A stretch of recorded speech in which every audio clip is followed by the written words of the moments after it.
So what we did yesterday, we have 2 minutes of time here. It's already counted down of the break. So let's recap. Uh, from Bloodhound, we saw that this machine, we have generic all here on Michael. I mean, we can, as Olivia, set the password. And then as Michael, we can set the password for Benjamin.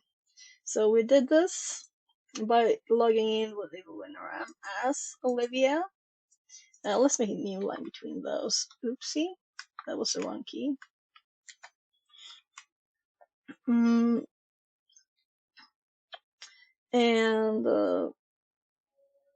we did it. And we got a new creds, Michael password. We used those here. And this is from LDAP search, and this is from Bloodhound. So logging in the sim, we're setting the password to this account. And as the name here is remote management users here, we know that it's CanWinRAM. That's ice cream truck, by the way. And this one is in share moderator. So I was like, yeah, let's check SMB first, but also FTP, because we had FTP on this one, but we didn't have any account that could read from there before. So this was the obvious thing. And we found a file there. And I didn't put the commands we want to download. Yeah, I did, but not the output. So let's make a comment for this. Get all files from a FTP from the. I'm like making this double. I'm gonna put it somewhere else too. The server. And then we're gonna copy these lines to our guide, which is here. And like generally for FTP too, we need this in the FTP notes. So this is box notes. I think it's time to start it. Let's wait until I pasted this. I think I have FTP in network.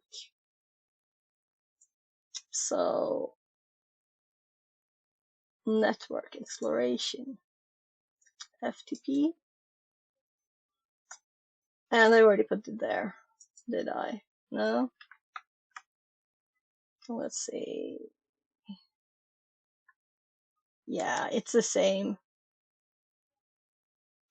So we remove the comment, and it's just the same. FTP pass, FTP username, and then the FTP. Yeah, it's exactly the same. We can skip this one. M though. Let's check what we get M does, because now I'm curious. So I do have it in my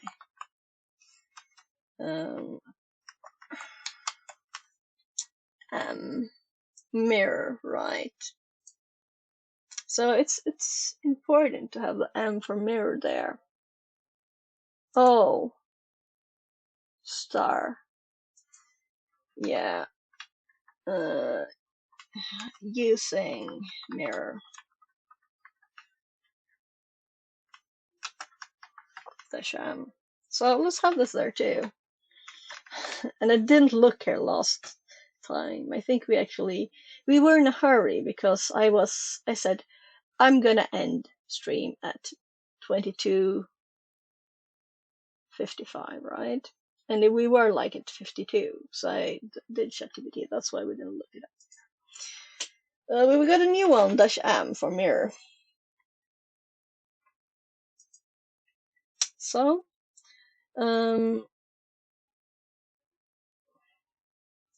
when we have a share,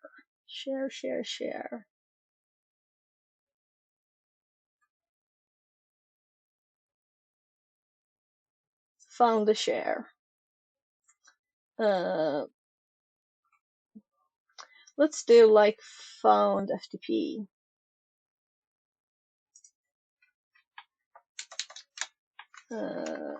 Found FTP. Oh, that was bad. because that's just because I selected the line. That's annoying. So, and 5. 1, 2, 3, 4, 5. Data sources, found a SMB share. I found AFTP. FTP. Well, it doesn't even have to be with the creds. It might be anonymous. I'll sort that later. Let's start the timer and continue, because next step is to check out this file.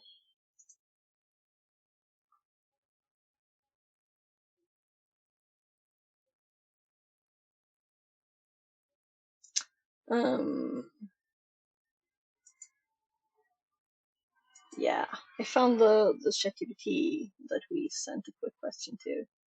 We found a file, and as I guessed, there was a John to John one.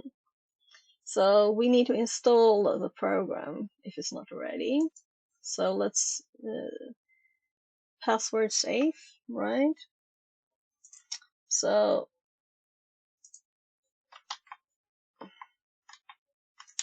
let's check that again. So it's password safe. So we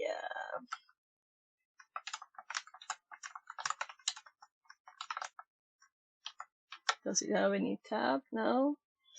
I have just typed all the letters. Yeah, it does. Password safe. So we could have found it easily here. There, that's what we want to do.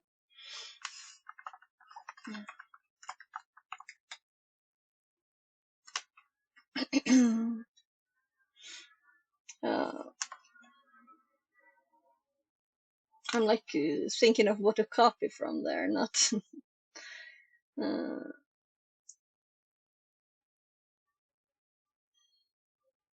I didn't copy this to the notes either, so we need to do that. So this is like speedier than usual, because I'm usually very slow and making sure we get all the things.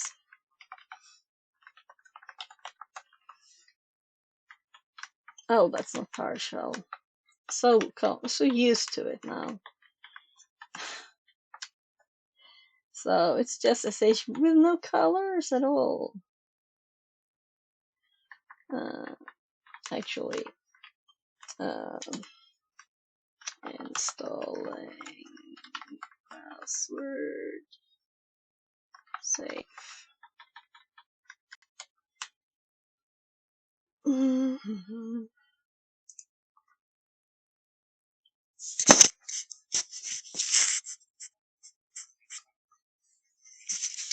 So,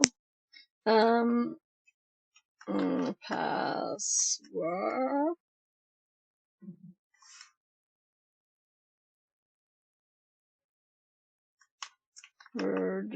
safe. So, what is the command? So, as we do have a speed limit here, or rather a time limit, let's check back in what is suggested. No, it doesn't suggest. I want to run the command first. Ah, yeah, I opened the site. Linux. Quick start guide. I just want to know what the command is called on Linux.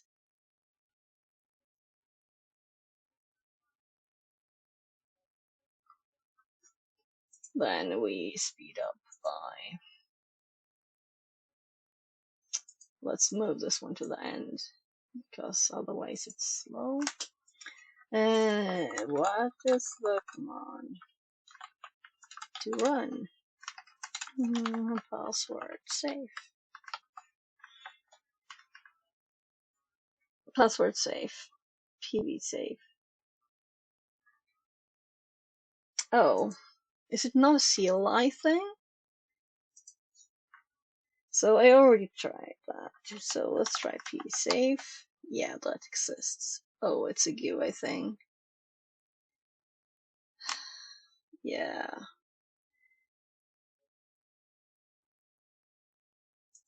I don't like UI stuff.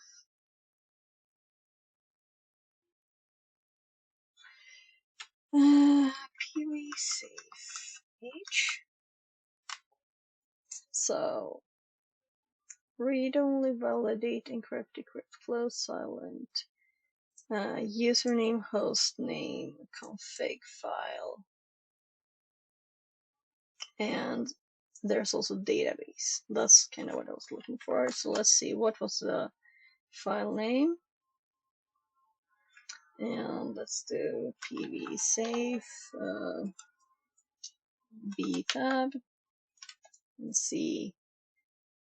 So it filled in the database now. And let's assume nothing as a password. Combination cannot be blank. So what I want is a screenshot now.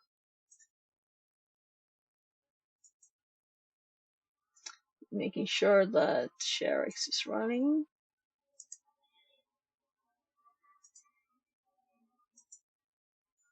PV safe. And FR.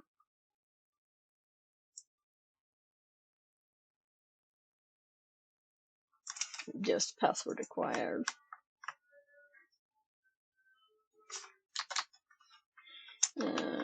Password required. So now we go to John command. But I don't remember exactly what it was. But it was at the end, right? Yeah. So it is ice cream truck. PV safe to John. Yeah. And I'm assuming Kelly will have this already. So let's close it again. And PV safe to John. And B tab. It stops right outside the house. Yeah. So it took some time before I could convince the kids we shouldn't buy ice cream every week or every time. So the owners changed to some religious thing too. So, but also the prices have been like doubling, then quadrupling on that, and yeah, it's crazy compared to normal shops. And I want to support some odd religious thing.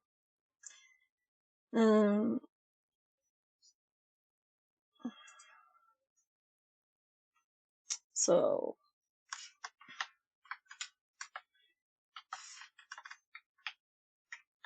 there, and let's of course, wrong place to switch tabs. Yeah, rock you with this.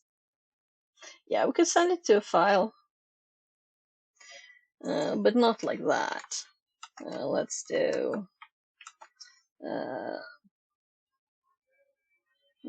pvsafe.hash, and then we do. I think this path to RockU is correct, so I'm gonna copy the line. We'll see. Otherwise, we'll have to do it manually. Oh, yeah, I was like, oh, did it fail? No, it was just a quick. So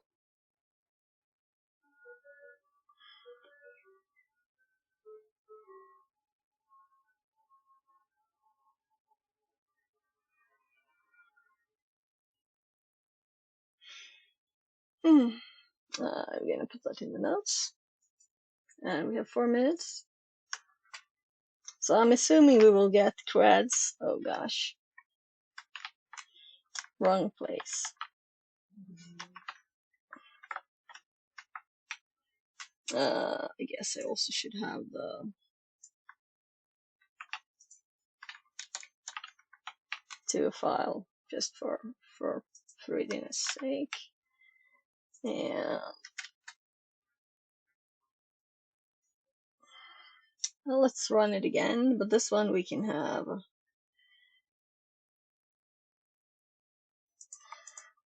Though I'm kind of thinking, yeah, maybe I should have pasted that to ChatGPT. No, not the last one.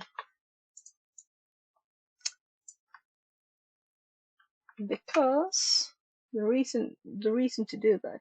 Oh, so what's up now there? Okay. The reason to do this is because I think this output is a bit too cryptic. Yeah. But what about the Baku thing? Where was it? Here, the Baku. What's this? Yeah. So it didn't say anything about the thing I wanted to know more about. Ah well, let's just go back and run the same command again that we did a bit ago. Actually, let's do the help one there. And then do the one with this, but we're gonna add a little dash username. But what about was it username it was called? We could always do it in here. Master password. There's no password. Well, that's safe to do it that way, I guess. So, come on.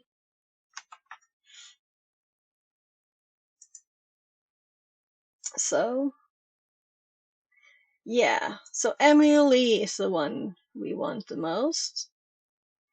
So this is very pretty, right? So there's permissions, I guess, for... So what happens if I double click this? Password copied. Okay. So I would prefer to extract this in some pretty way.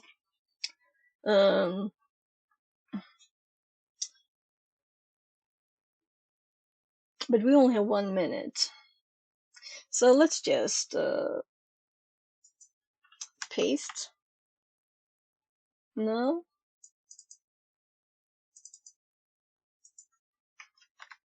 Yeah.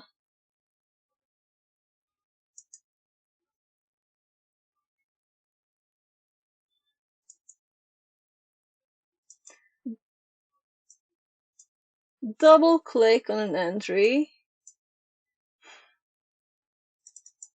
It can't be the same password for them all.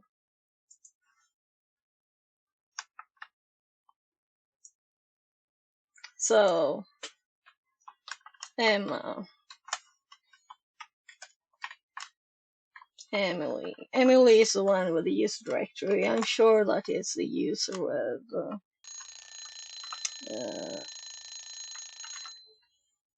So I'm gonna do a quick pause because we're very close to getting the user. But maybe not that close. Let's just get the passwords out.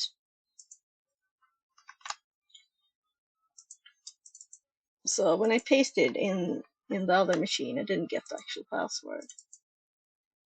So maybe there's some security there. They're all different, right? That's what I got when I pasted. So we got passwords for 3 new users. And I'm also going to do this.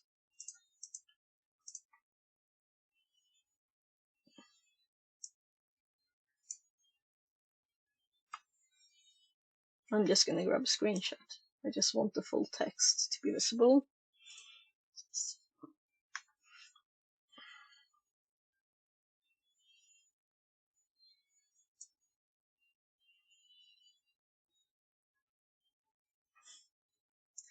Come on, little thingy. This was more like a CTF. Feels more like CTF. Yeah, that totally failed. That's odd. This usually doesn't fail. I'm just copying.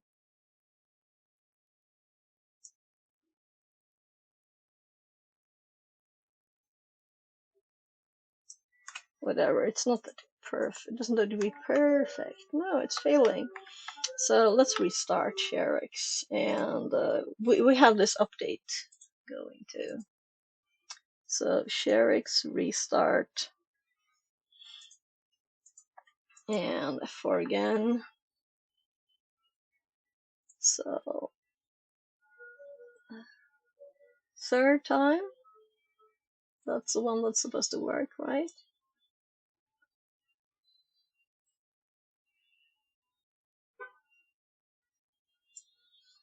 So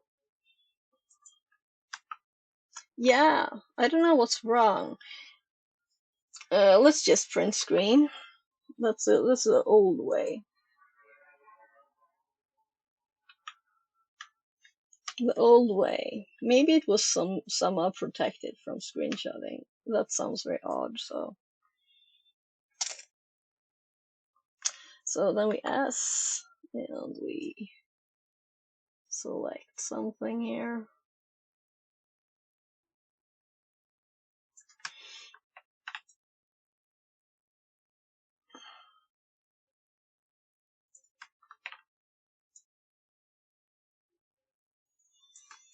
Just so we see kinda it's a window. That's good enough. So ShareX always works. So maybe it's the Windows update that's breaking stuff. We can see here. Double click on to get. We can see the full names of them, not just the usernames that time. And we can just double check before we're going back to work now. Confirming that we have Emily Rodriguez, Alexander Smith, and Emma. And as you can see, these two don't have any, while she is a remote management user, she has a user directory we saw before, right? So let's copy hers. These don't have any specific nice permissions. They might have other stuff. Bloodhound. I think we have all the users now. So there.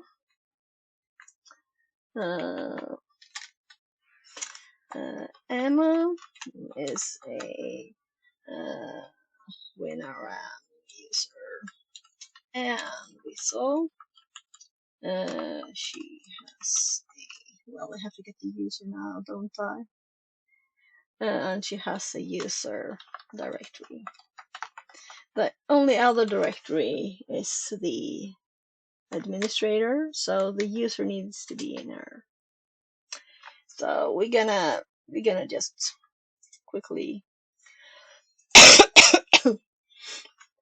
evil, and I haven't touched this in yesterday, but for some reason the IP address, why? I don't remember her password though. Not that I read it. Let's see what Emily has.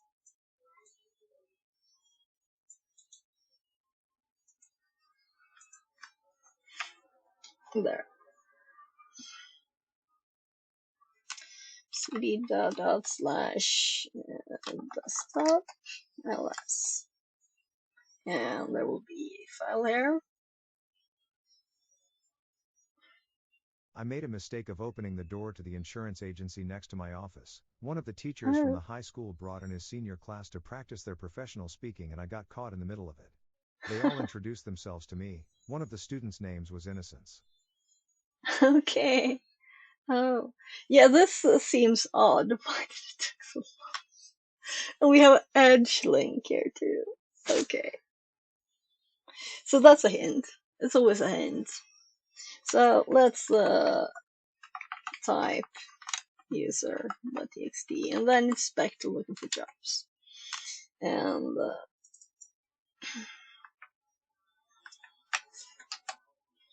I'm just gonna paste this. Yeah, but that sounds fun. How old were they? What age?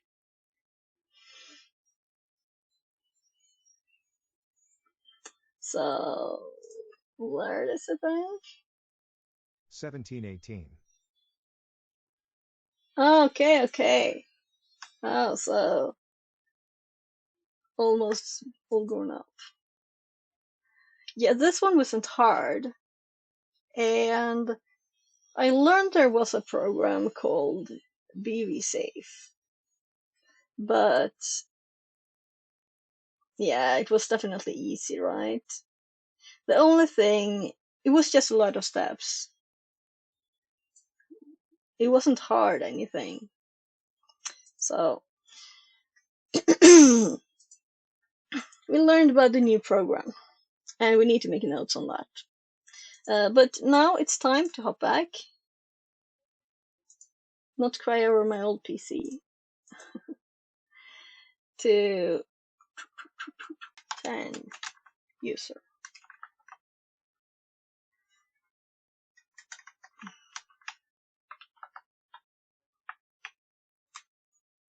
Yeah, and this using different quotes to start and the end is funny. And here we have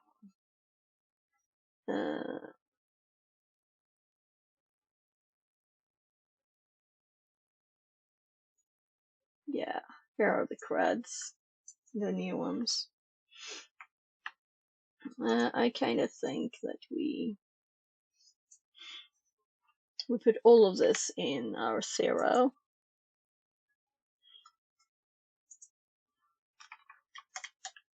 There, new users. So we know we have the user and we got a hint, right? There was also a Microsoft Edge link. So I'm assuming there will be some data files here. And usually these are not really a lot of data in these.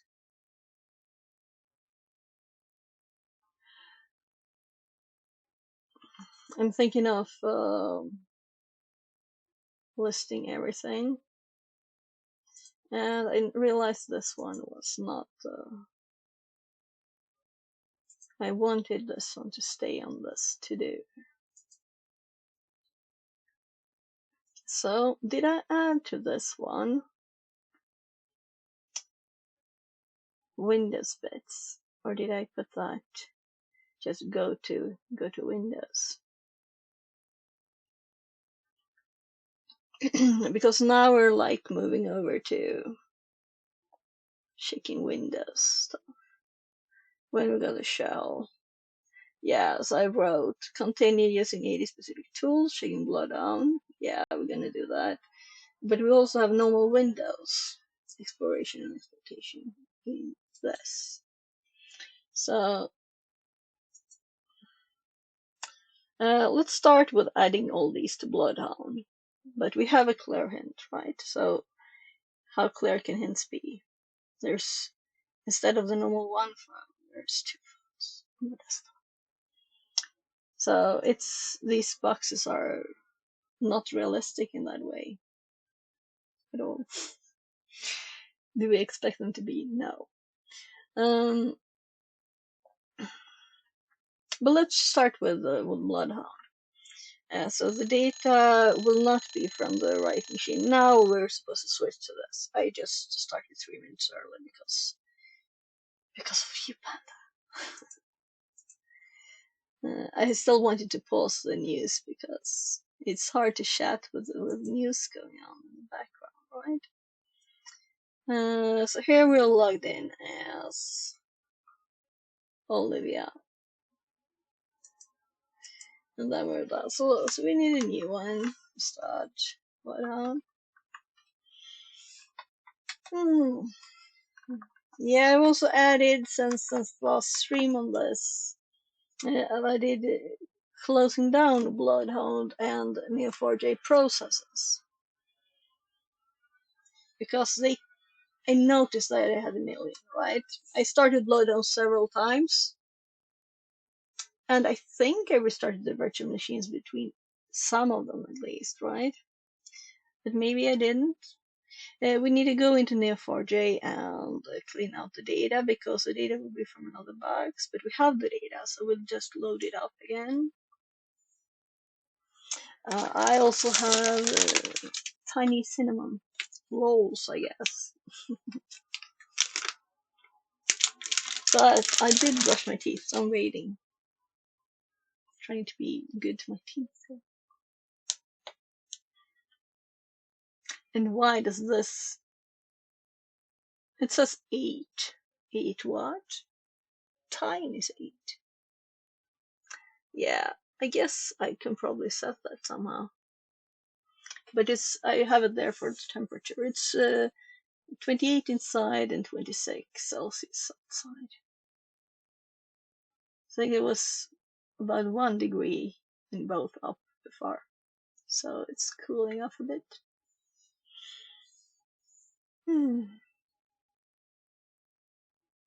Yeah, this is not a well-used break time, is it? Waiting for Bloodhound to start. Let's multitask. Of course we multitask. So, yeah, we didn't do any Who Am I All or anything on this one. Let's of course do that. Like drop the basic stuff.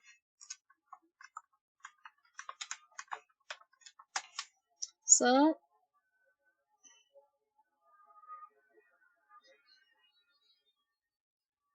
these are the 3 basic ones, right? And we already knew we were remote management users. And if we wanted a SID, we have it here. So we don't really need to save this to the notes.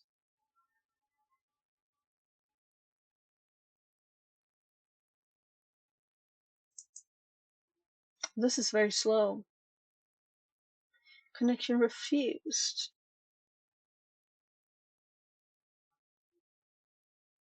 I think it's usually doing those things.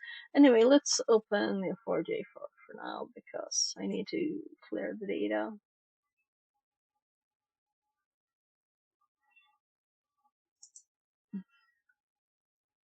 Oh, right, of course. Nothing. So 10.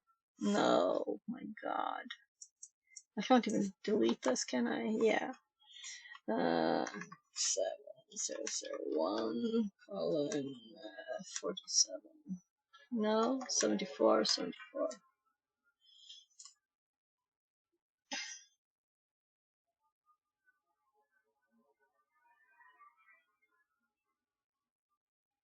There. So we're gonna clear out all data, and I have that in here. Yeah, I do. I think it's quicker to scroll.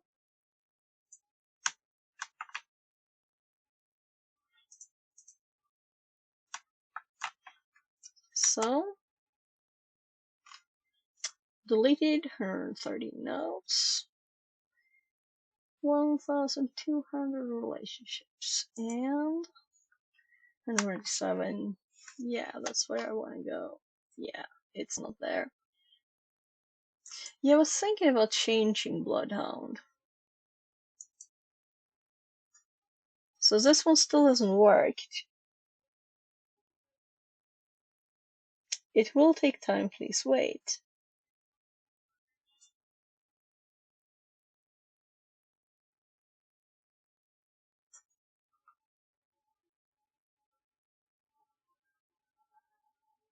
So let's actually redo that. Now it will know that Neo4j is already running.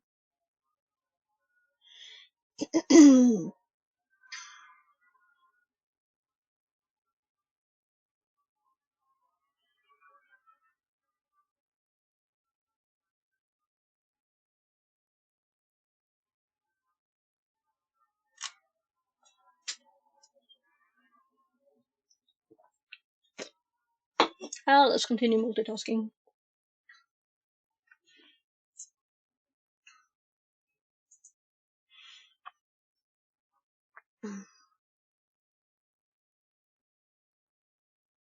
Yeah, it's only third line now.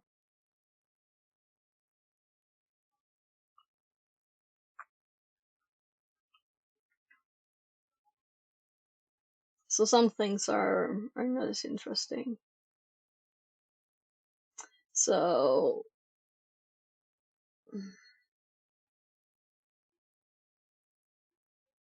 this is funny and new. If it doesn't work, we'll have to fix it.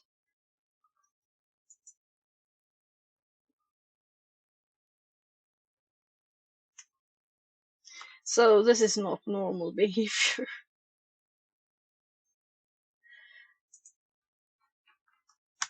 Yeah, so not normal.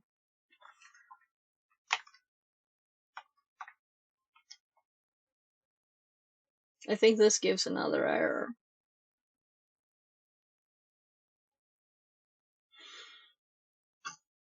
It actually says where it's available here. I don't think it normally does.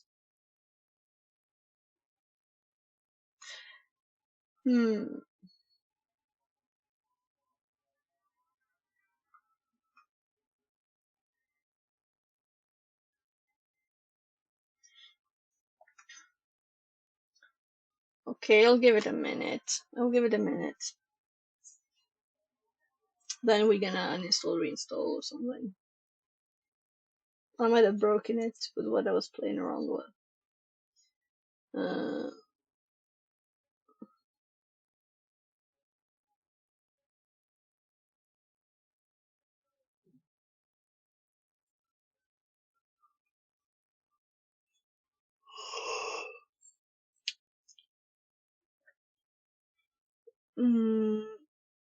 So I'm thinking what things to add to the AD one.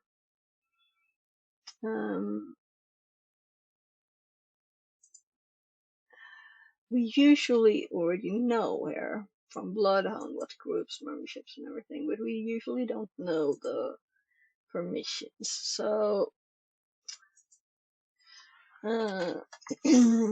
we can do mile. It's always nice to know. There might be something there.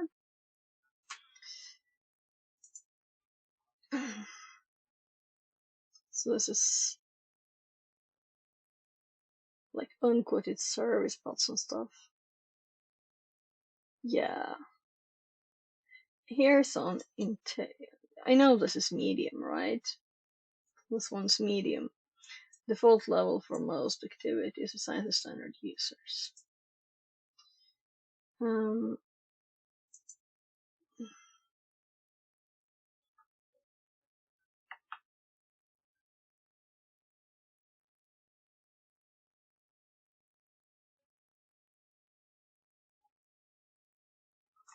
So I remember doing I don't think it was exactly just LS star, but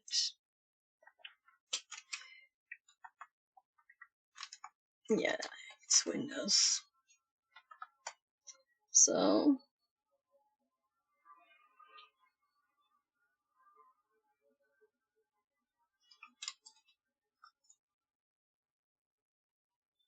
update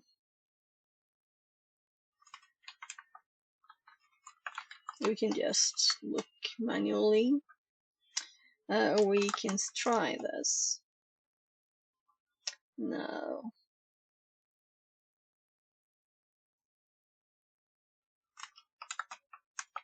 And it's of course not, yeah, it is to get actual help, which was I was trying the same command.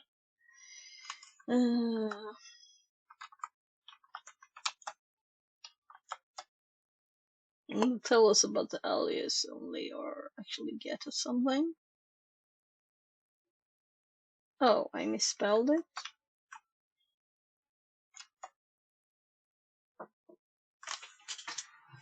Kids.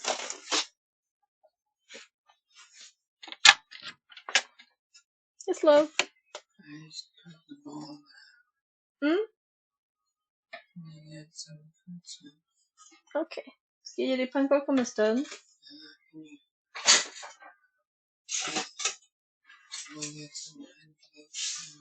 Jag fixar det. What time is it? Jag vet inte exakt. Ska jag ge dig? Okej. Ja, inte på en gång. Vilket läckerben.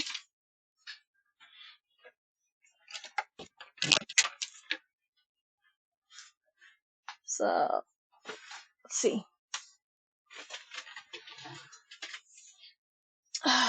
I don't remember, but I know I wrote it down. But we have the time limit again. Lost a minute on the kid. Nah, of course he's supposed to ask. So let's like, what does this do? New chat.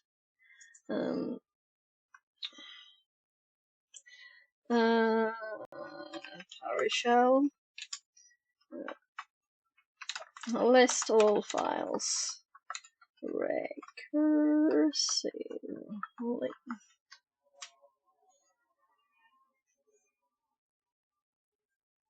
Recurse.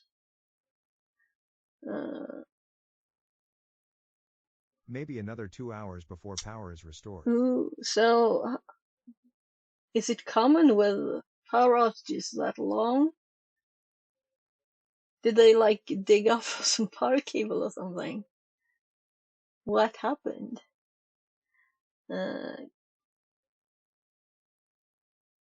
So we can skip the path.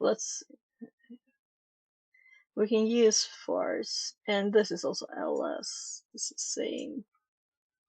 So yeah, I wonder what happens with that.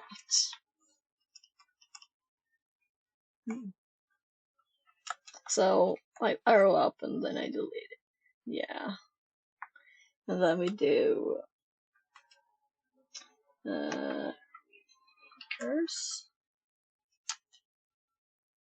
and that doesn't work because we need the actual.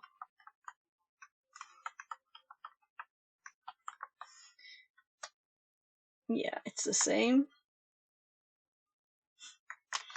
Okay, type that. Not common here at all. It says limps or branches on power lines as the cause. The 4 battery backups in my office are driving me insane. So they have the wires up in the air. We do so at some places too, like right some bit away here. But they're kind of trying to dig them all down because it's less sensitive, right? So let's see what we got from this. So we're still in Linux, meaning we can use a normal page up, shift page up here. So I want to like check.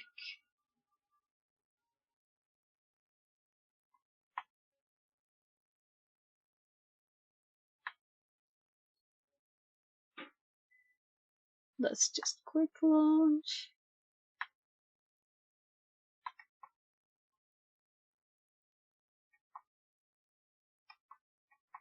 So if we have some special, I don't know how it stores its data, but I'm thinking there will be might be browser data.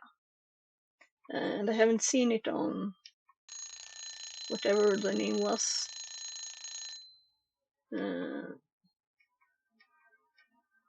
Windows search. So, also we could always It's all check. overhead power lines around here. Small town Lowell. Okay, yeah, small town. Okay, yeah. So if we go to where my mom lives, which is just 17 minutes car, then it's all underground. Here it happens to be in the air still, so we'll see when they do it. Blip, blip, blip. I think this might be quicker because I'm not. If I hold scroll, I can still read everything, but I can't if I page up and hold that. I don't know. That was slow.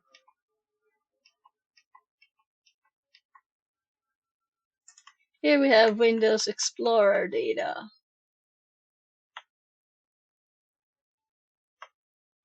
Thumbnails, it seems, and icons.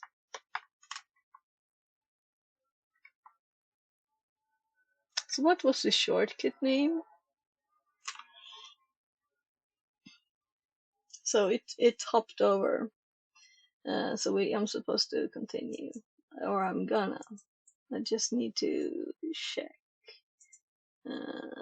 Edge, yeah. So I think I will send this to ChatGPT.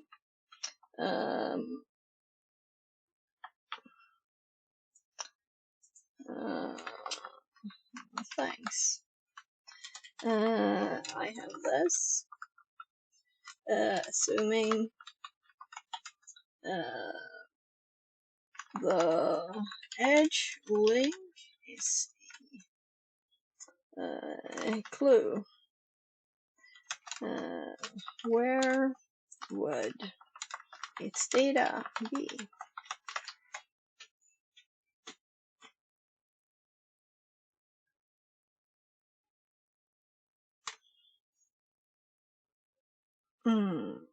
If you have Microsoft Edge, let's pause that. So just a small text install shortcut. Yes. I also where the data is. Local app data, Microsoft Edge, user data, default bookmarks. Yeah. Well, that could be hints too, right? So of course we could just check this out.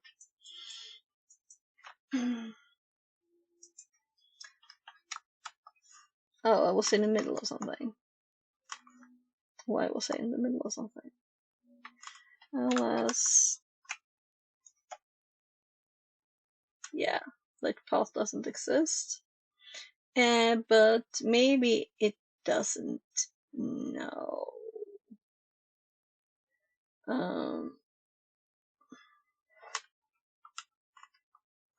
So CD, which one it is, I don't know. It didn't say. That's kind of what it was after. Just as local update. I guess it's local. So let's ls are actually up and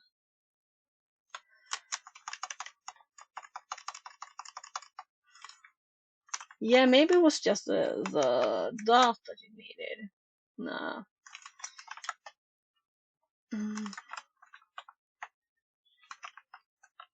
You can't tab on this. I keep forgetting. CD edge ls CD user, and I can't tab. Then we have to data because that's quicker. ls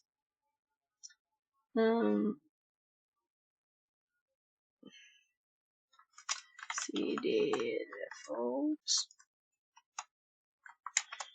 ls and CD bookmarks ls. Yeah, I didn't actually go in there then. So it just gives us data that we might actually need then. These are all directories.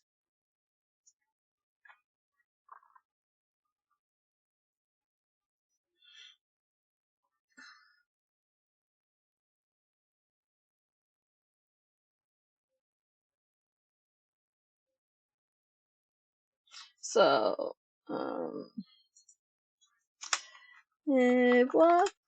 are the most common hacking tools for getting information from edge data?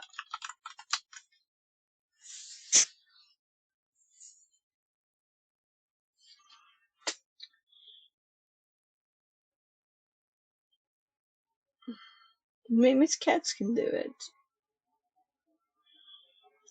Shop Chromium. Yeah, right. It's Chrome.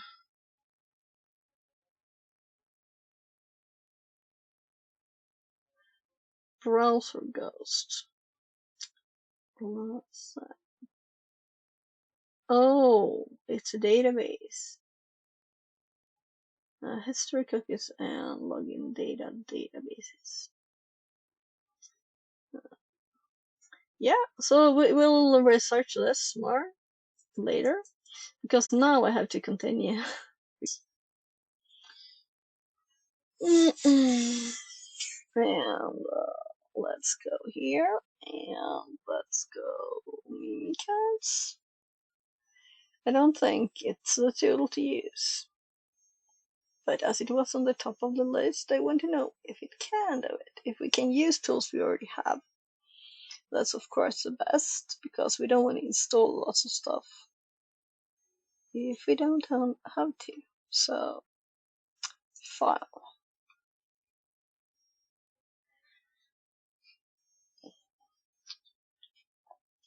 80, tools.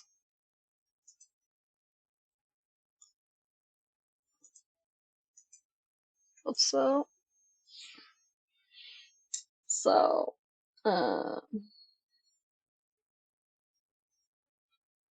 we'll have to add stuff here if it can do anything like that. Oh, add help. Let's do that at once, right? Because first thing, I don't know why that was up.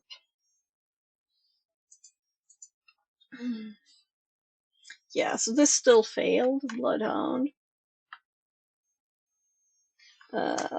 Let's just do a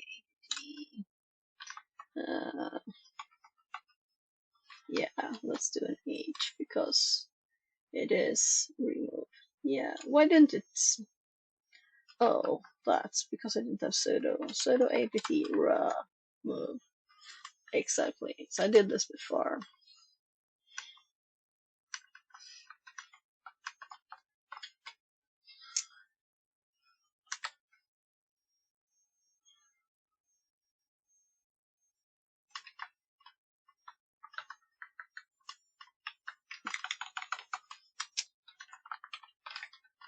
So we still need to check Bloodhound, or I want to at least see other new users or other. We'll have to redo everything because we have 6 users now. It's time for a bit of energy. Afternoon snack.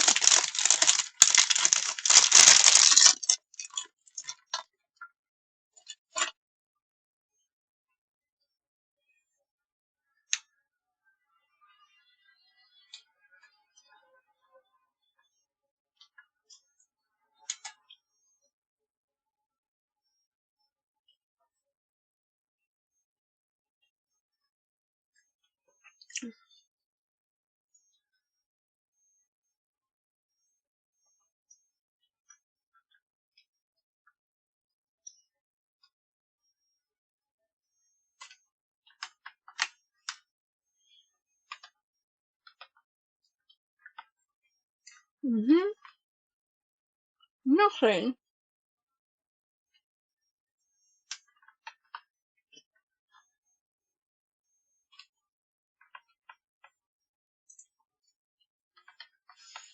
I was still typing, though I wasn't actually. I didn't have it selected.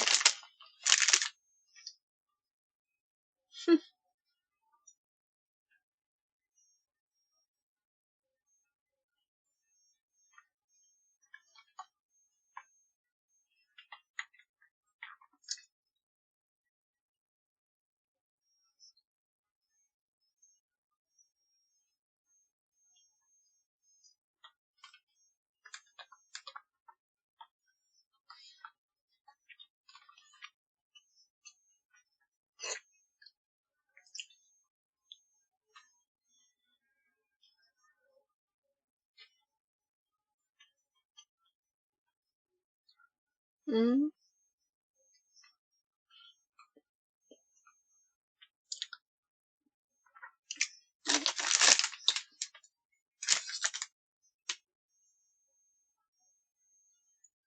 I think I might have it also.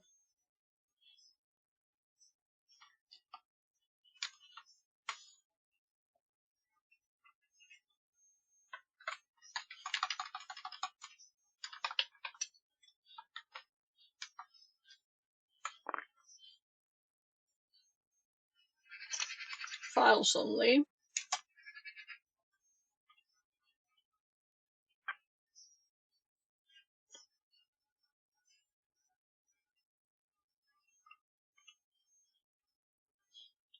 So not in my tools directory. So it's probably added after.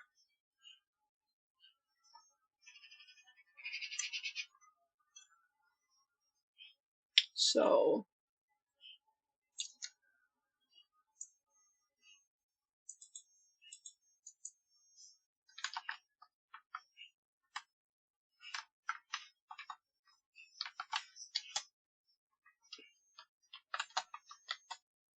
sticky fingers.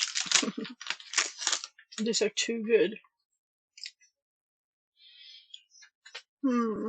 Yeah, let's close the bag now because otherwise we're just full up.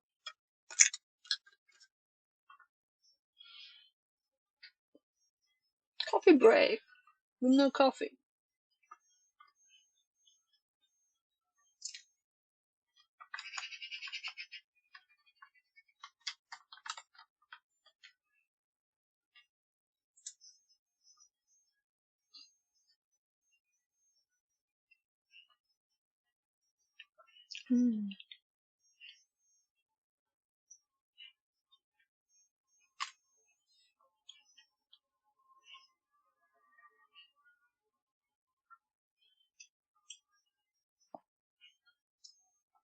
Yeah, so what was our directory before?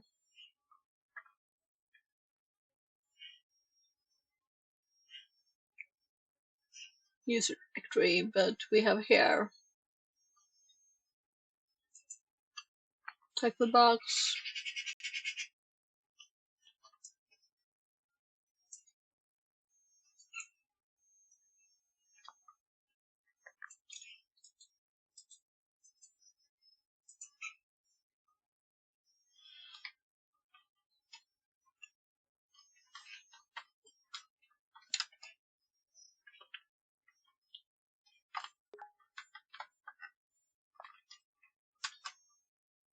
Blip, blip, blip. What are the blips?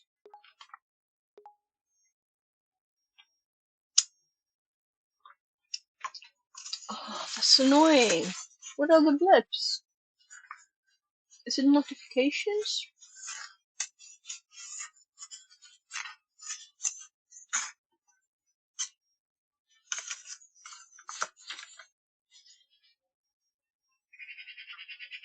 Let's clear notifications and we'll see if it blips and there's stuff appearing. I'll know.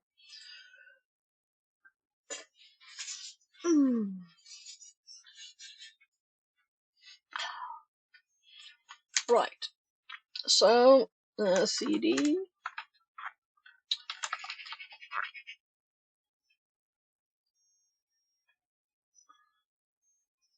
So I'm like, as we have this WinRAM, we can just use upload.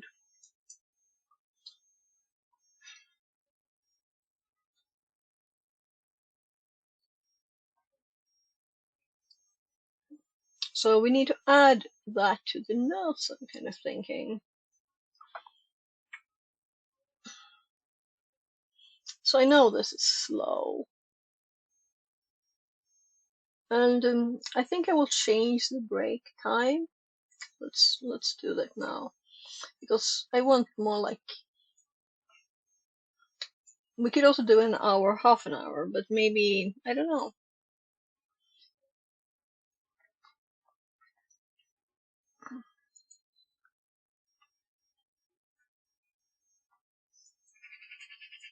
I don't know, 20. And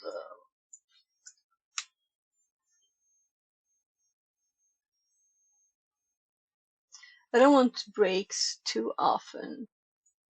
And I want to have time to do something on them.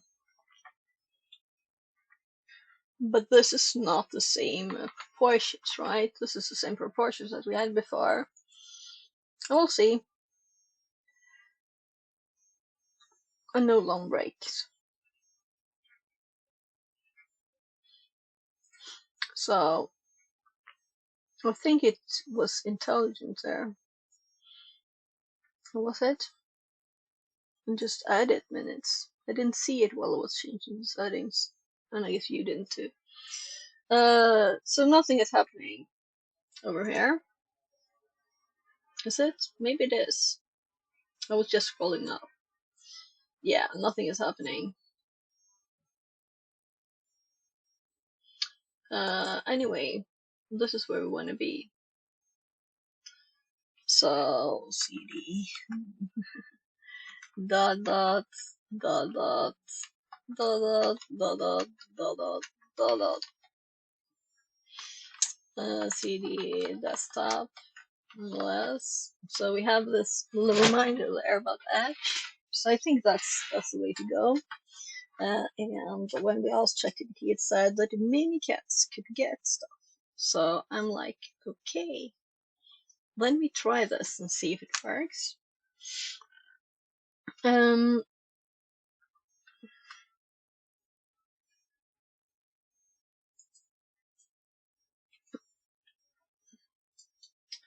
Notes. I'm just opening up this one on a new one instead of writing this.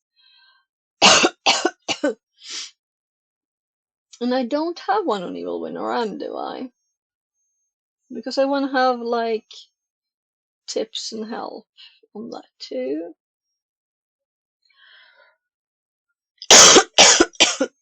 Yeah, so also my nose is just runny. I know I can use my Switch.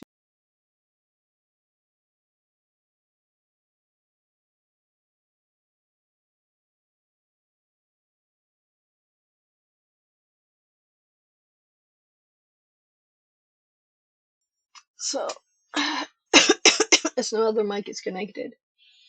I still got a little cold. So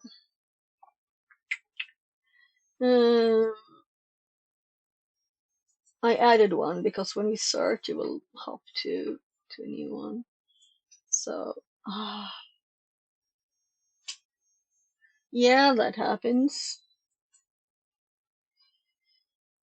I was gonna select it to delete it, but we can just fix. So,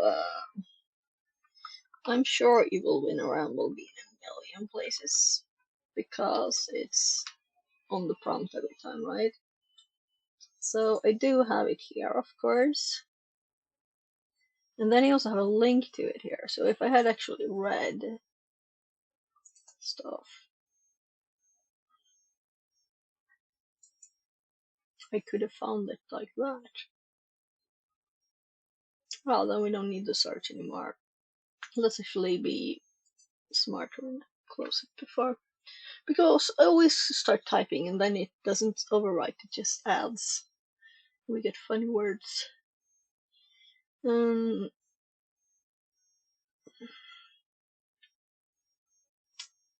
Yeah. Did they have anything about uploading here? It's just starting it.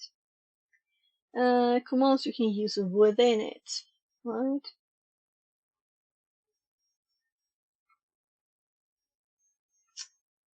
Actually, I'm gonna turn off the fan again because it makes my ear hurt. Guess I do have a cold, right? I'm just rotating it.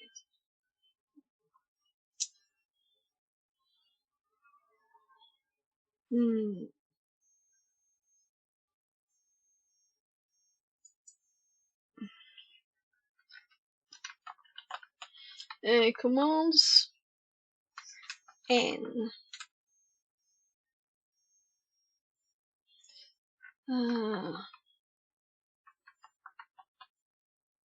And this needs to be some kind of header.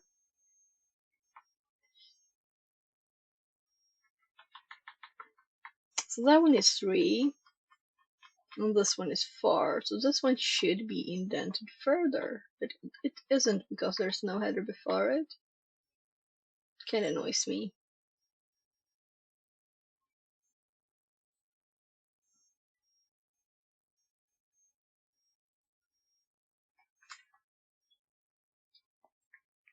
Also, we should probably put item so those things don't need a header.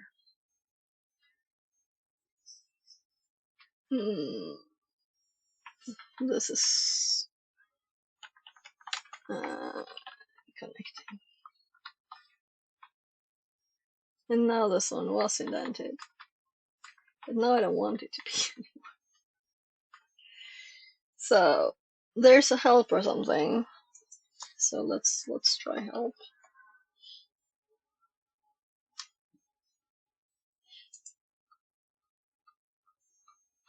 Did we get partial help? Yeah. So how do we access? Oh.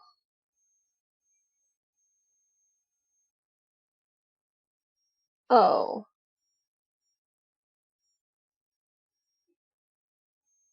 Right.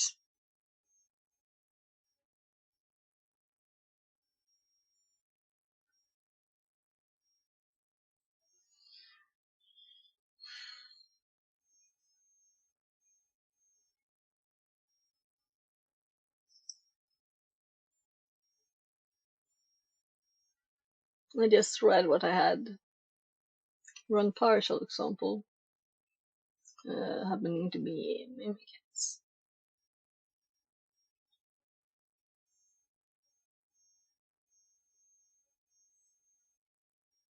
So, and then we can upload and download, but I want a list of all the commands in my notes, and I don't have it in my brain, so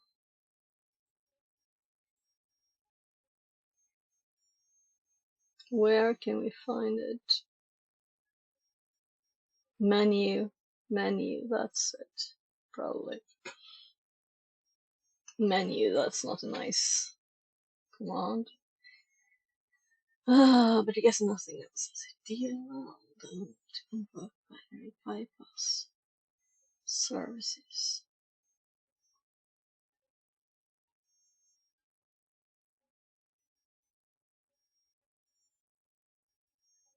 Oh, that's nice of it. We have to do menu, right?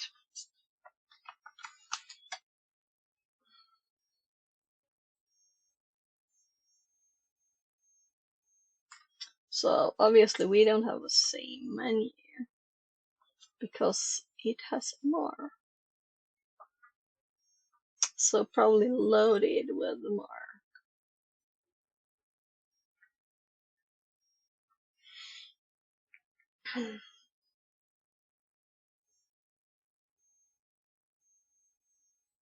Yeah, I'm tired now. Maybe because I ate.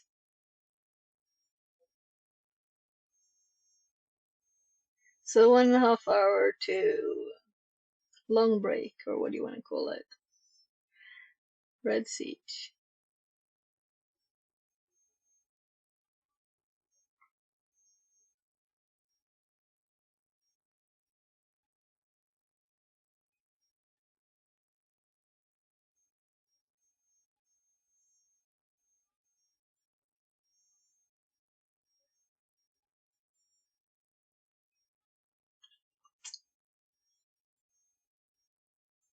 So why so tired suddenly? Just poof. Shouldn't eat cinnamon buns in the middle of trying to do something.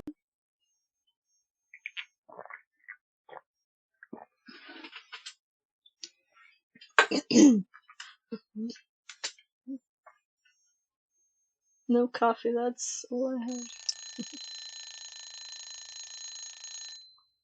So I'm gonna pause that.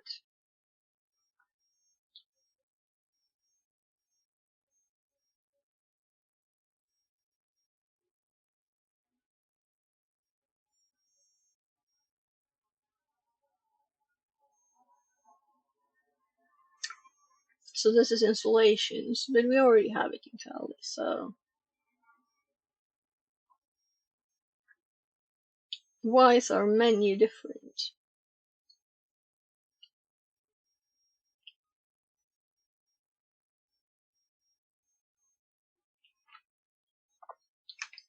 So I'm thinking it's what I said. So I guess we can do then bypass for MSI. I'm just curious if it works.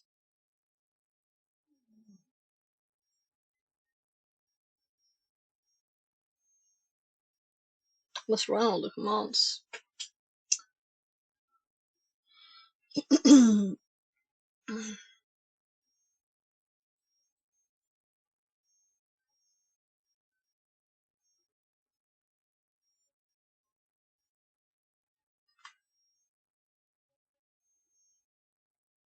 So usually don't get tired. That's why I'm surprised.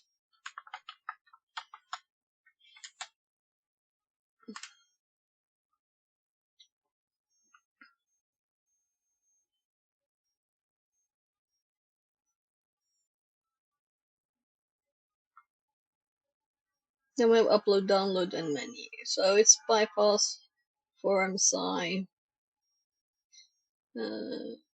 And it's saying success there.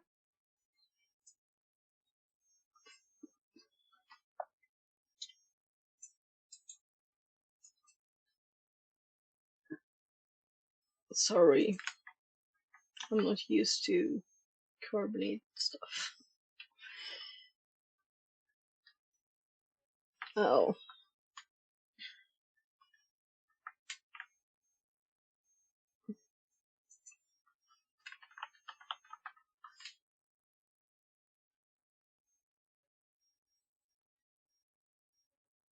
Let's fix this ugly bits.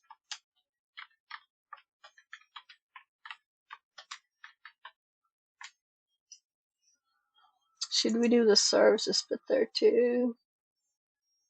As an example.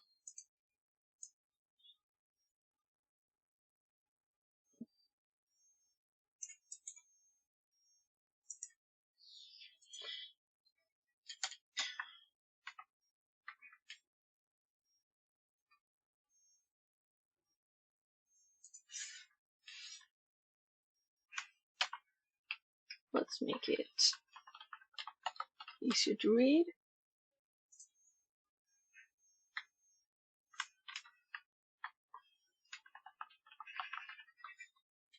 So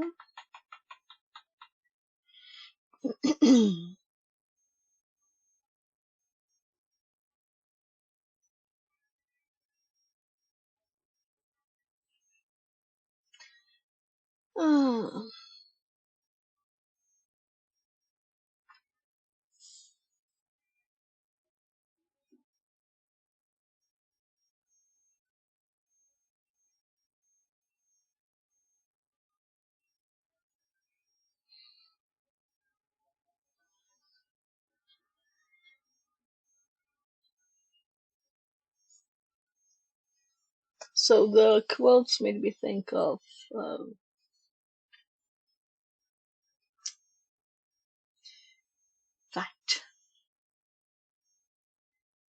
But let's just continue. I didn't actually read what it was, so.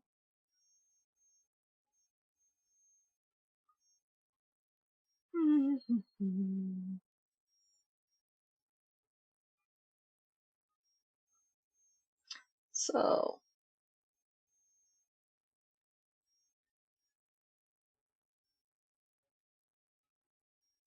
of course, upload and download should be first, really, right?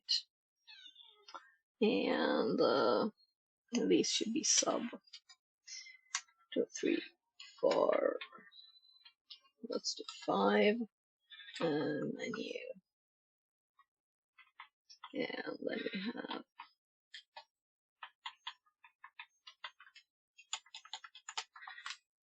I'm not going to type this again.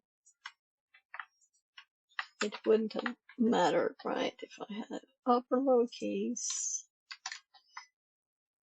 I'm sure. 1, 2, 3, 4, 5. Sorry, and I want to continue when I've started something. That's why we're doing this still.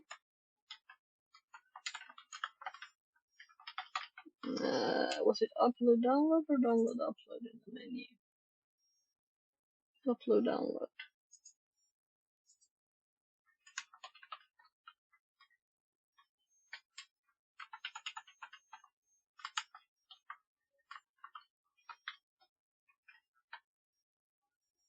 So, and then we had quit, right, to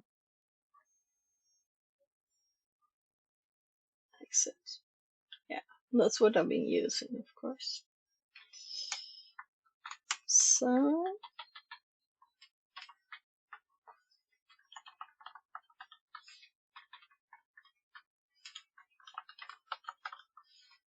So the speed of typing PowerShell kind of increases all the time. So I'm sorry about the slow speed.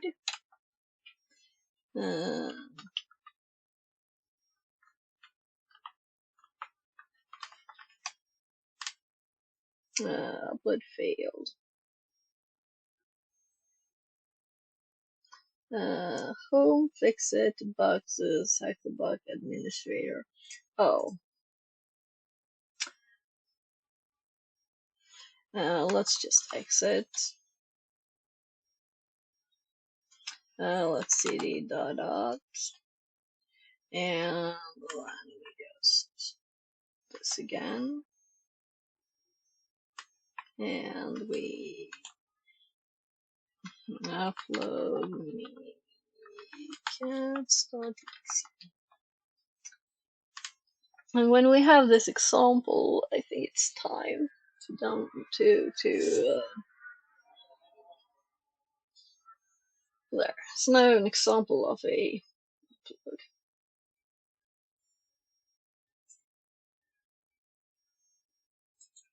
Download complete. And it didn't say blip. We got a notification here, but Gar's Twitch stream is downloaded. So here we uploaded a file.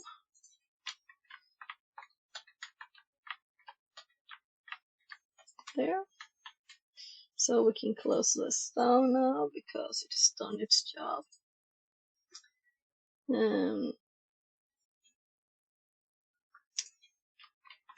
So I have quite a few streams saved because sometimes they're not like on YouTube or anywhere else, and it's good information.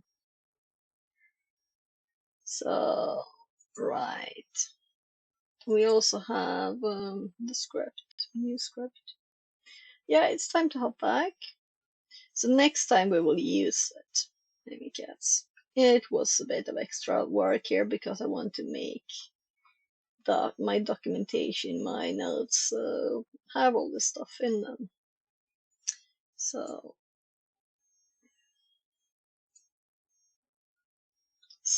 do we want any of this?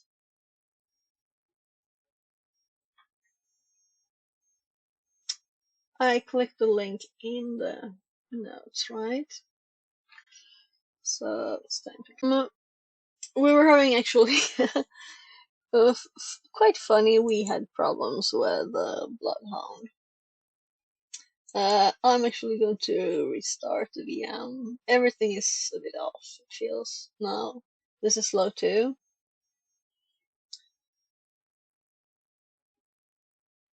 That was a slow reaction. Come on. So let's support that.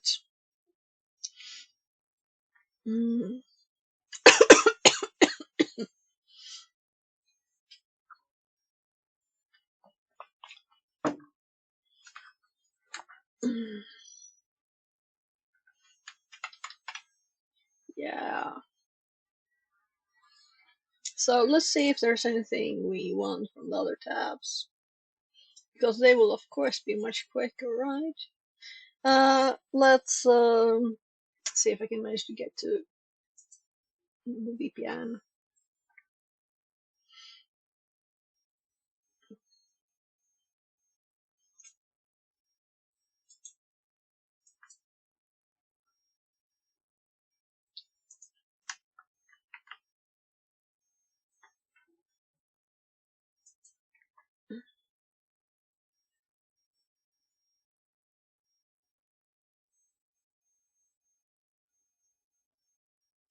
So disk is what's the biggest limitation.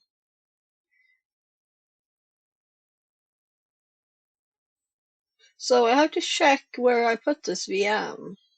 Did I put it on my D drive? It should be on C or on F. Um, CPU is busy though.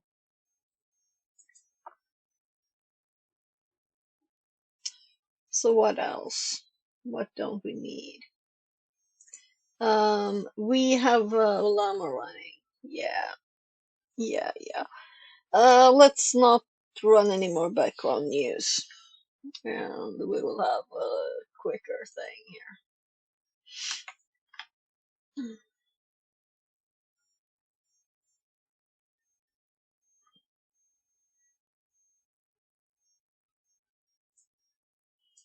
And let's stop the script, which is running.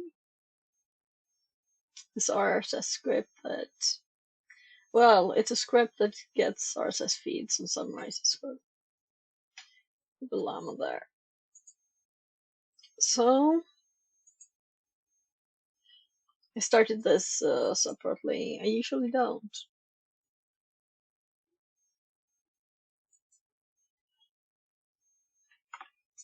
Yeah, stuff is not working as it should. Yeah, this helped. This helped. The VM started actually doing stuff. I'm gonna restart it anyway. But so maybe not having Ulama read news or summarize news. I don't think Python took much power from it being paused.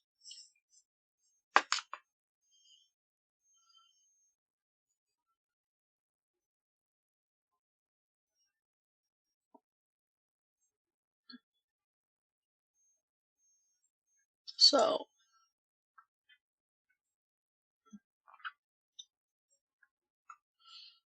yeah, let's just remember that's where we are at. And I'm going from this direction. Yes, we have M over there.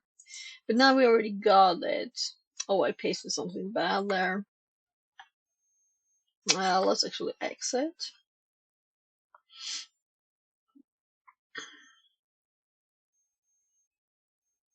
This is Olivia's. I don't know why I had all of them still running.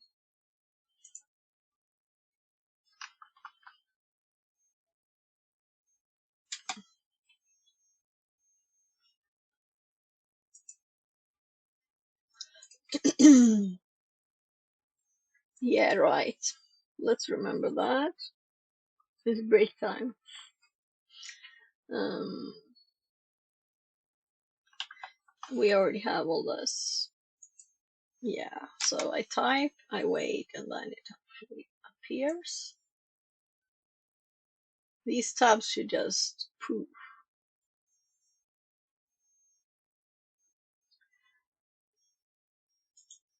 Yeah, so I knew this Well, as soon as I noticed this, right, device needs to restart. Just when I started streaming, I was like, okay, we'll see how this goes. So it might just be this too.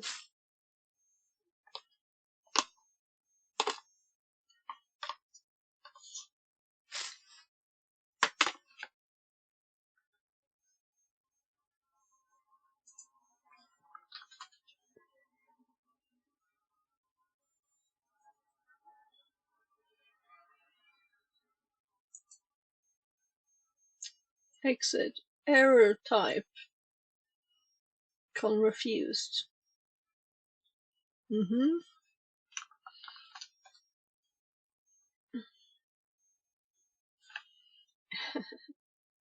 Oh. Oh. So we had running twice in there.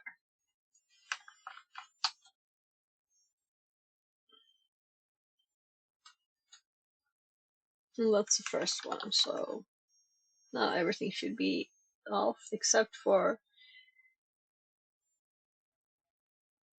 I'm sure there's a million bloodhound processes that hopefully will close down. Also, I can't get this. I wonder if this is like a common problem. So the menu, VMware menu should pop up there. And I'm spoiled using Proxmox instead. And because the hardware, I got problems. I had it on during vacation, and something happened.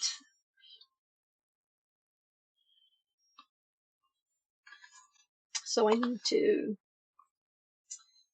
Maybe we'll do that later. Hi, look at me. So I'm just about to stop this. Actually, I can do that there. I don't have to finish that. We're gonna do this, and I have to start my VM again because my computer was behaving in odd ways, possibly because it wants to restart from updates. But I closed my VM down too.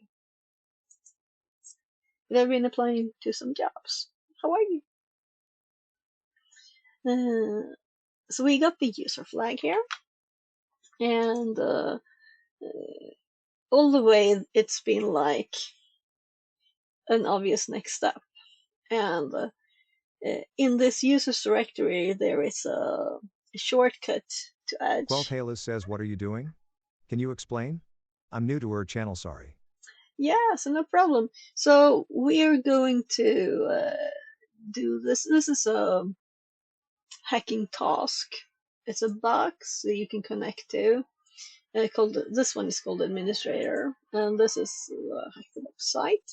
And they have lots of these, so you can learn and practice hacking in a safe way, in an ethical way.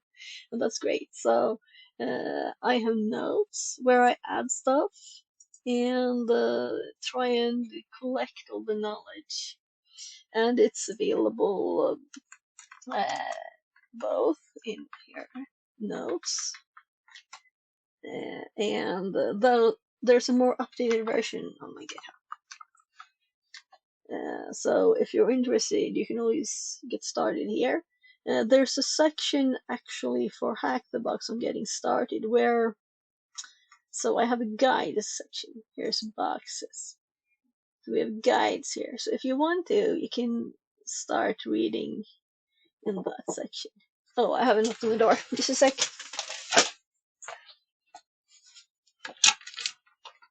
Quelthalis says, oh nice, seems really interesting. Yes.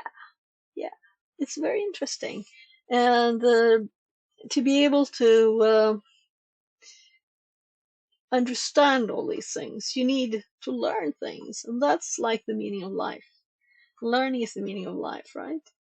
So it's really great. So I just added some stuff here. This evil winner menu. This is a program that you can run to connect to users on a Windows machine with certain permissions. Yeah, here's one of the indexes. let's just hop to the web page instead. It's easier to show, I think. So, fixit42.com/notes, and the start page here. I think there should actually be the Hack the Box, but it's just here as articles and guides. Yeah, okay. I should put this bit in the first one. Anyway, so here's getting started Qualtalis says, installing wow, Kali. it's gonna be confusing for starters, haha. Yeah, I'm sure. But I have made a total guided introduction here on how to do this machine. And there's even all the Linux commands if you don't know Linux at all either. So and it's all the connection things you need to do before you get started with this too. So all the basic commands, screenshots, and you just have to read and learn and follow this if you're just getting started. That could be one starting point. And here's if you want to use a VPN, and they have a Pwnvox, a virtual machine for free. So a virtual computer that you don't have to pay anything for if you click certain things. The only thing here is that if you're using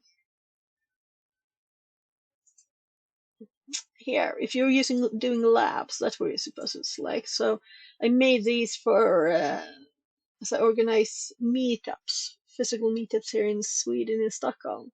So if you're not doing that, then you go to the ones called labs. Qualtalis says, Oh, sure, copy and I will look paste. into it. Seems really Yeah, nice. yeah. And you're very welcome to stay. And if there's something you don't understand, I'll try to explain everything more carefully than usual, as I know you're new, right? So I have a virtual machine that is on my computer here. So this one I can just start in a program called VMware. So see if I can remember the password.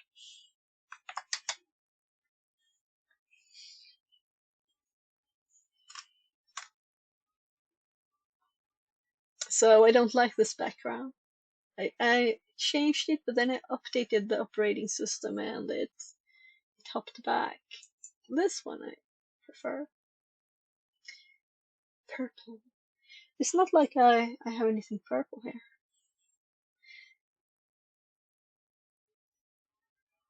Oh right, let's turn off that timer. So we're not doing that anymore. Actually, I do have a toggle button now, so I'm gonna use the button instead, so they're not off sync. So when I switch to another screen here. Qualtalis says, how long have you been doing this work? So I have worked with computers from like forever, but yeah, I started this. I don't know exactly, but it's more than 2 years now that I've been doing it. So let's just start the connection to this Hack the Box site. So we have something VPN here. Open VPN and the little file they send you. And we need the login password again. So this is nothing you need to think much about now, but we're connected through a tunnel to their network through internet. So when we try and access the IP addresses they tell us that are not actually public IP addresses, we can still do that. So this is the information we have on this challenge so far. First we got one IP address, then we got another, and it's called Administrator. We got also a username on this one, and I missed this at first. So most of the start of this, I didn't know we actually got some information.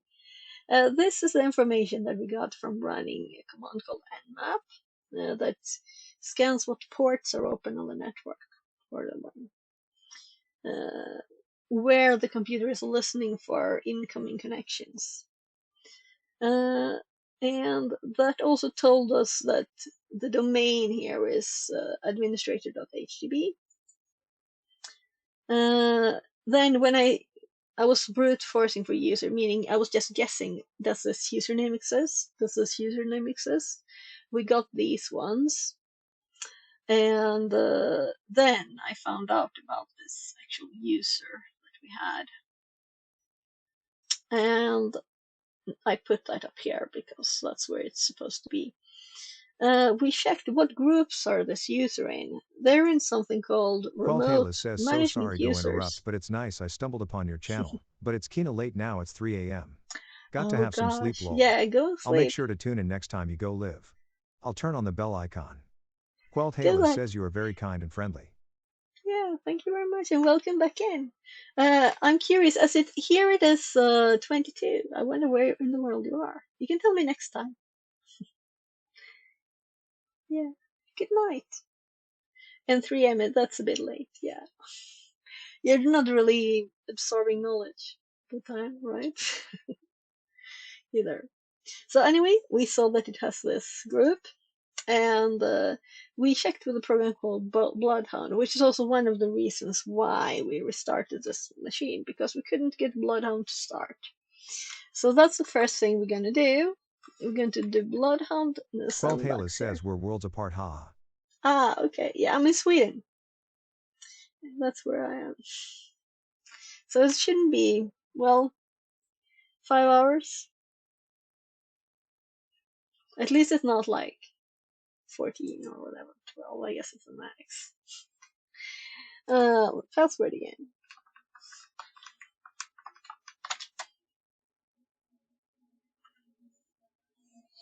So starts new project, and this worked fine last time. And what I did when it Qualtalis didn't says work. okay, then I'll be gone now. Thanks again. Okay, Good luck, bye. good night, bye bye.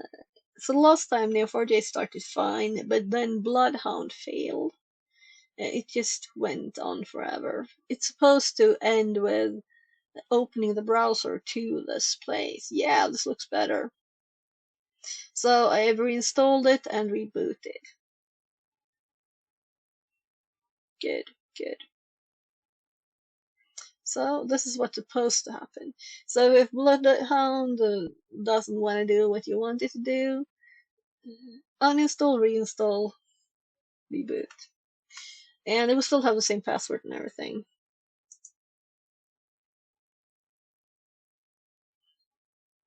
Well, that rule kind of works with all programs, right? So what we did last, when we accessed, we could access Neo4j but not Bloodhound. So I cleared out the data, so we have no data in here.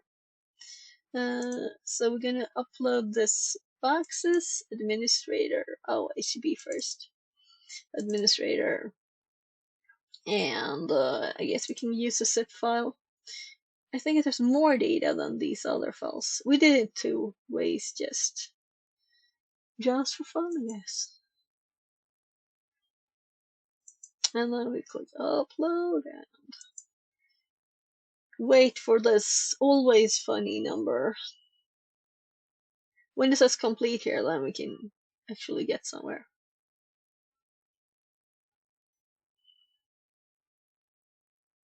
So let's explore. And let's actually, we have passwords, username and passwords for Olivia. We have Michael and Benjamin, which we managed to set by her having permissions to Michael, Michael having permissions to Benjamin. And then Benjamin had was in a group which is, so where is that? I didn't put it here. It was something called shares. Yeah, this is Emily's. Anyway, we got these from a backup file. Uh, uh, Benjamin had FTP access, and we found a file containing, well, it was encrypted and stuff, containing more creds, more credentials. So we got 3 more. So now we actually have 6 users that we own. So we're gonna tell this that we own these guys. So we're gonna start with Olivia.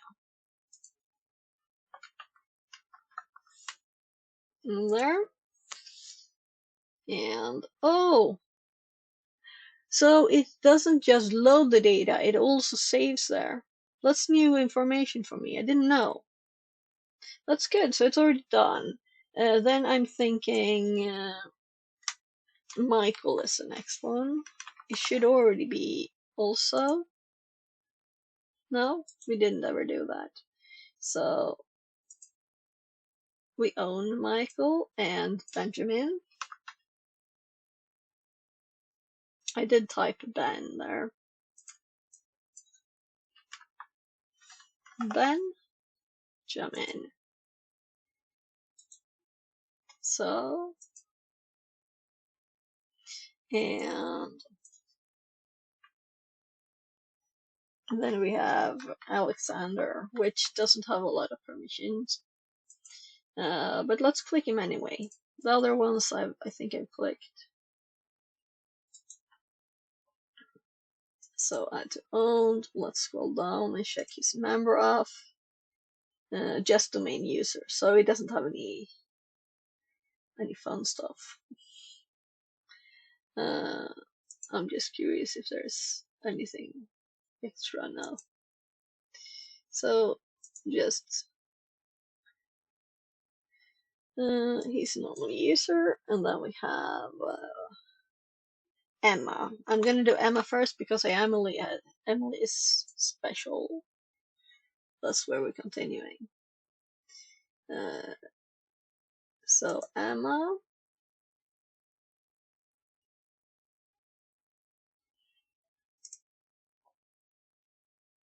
So just the same, but we just clicked here to do that really. And then we have Emily, which is also a bit special here. So I did click this, I did click delete, and this is so annoying that it pops up. I would like to have it toggle open close instead. Can you lock it somehow? Because just when I go to the other screen too, and when you, yeah, I've done it several times, right? So Emily, she is in the, I wish it could scroll down to where I was. Remote management user, so we can win around with her too. So I'm getting notifications, but my phone is too. Oh yeah. So one of the people I sent a message answered.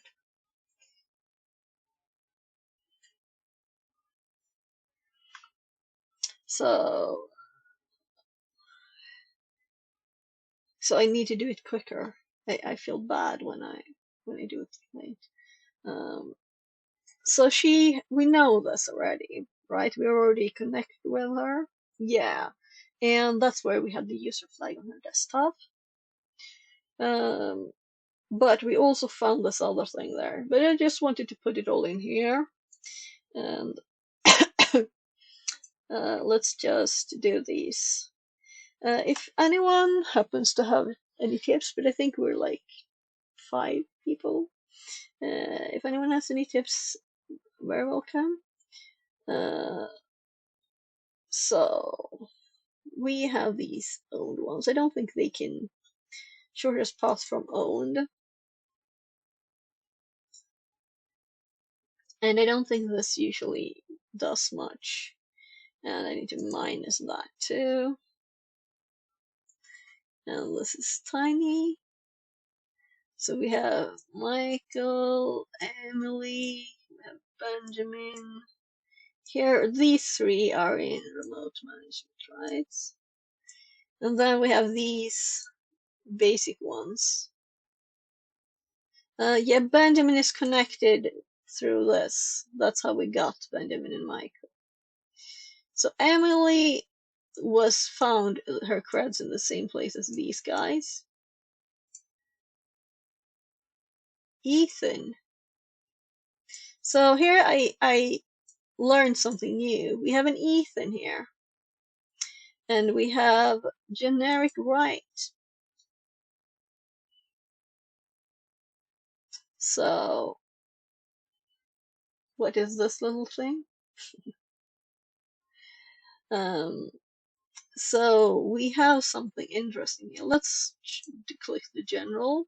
The user Emily, Administrator HTB, has generic write access to the user Ethan. Generic write access grants you the ability to write to any non-protected attribute on the target, including members for a group and service principal names for a user. So this is what I've copied for the others. So let's copy this bit, and I have to Control C there. So let's scroll up to its notes, and I closed boxes to show there before. So we have this, the user. Let's continue. 11.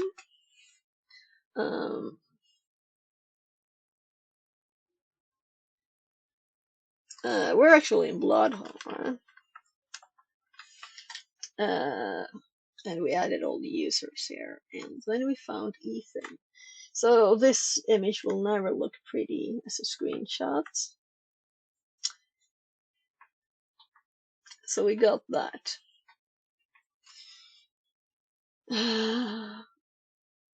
So I'm thinking, do we want this like a little pretty thing? All the member offs, I don't really care if it's not something special. This one is interesting, right? Sure. This is just domain users. So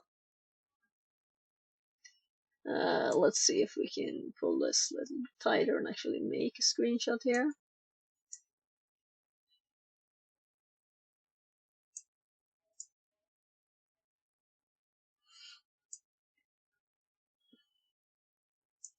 So we have Emily with Ethan, and then we have these little useless ones over there, and Michael,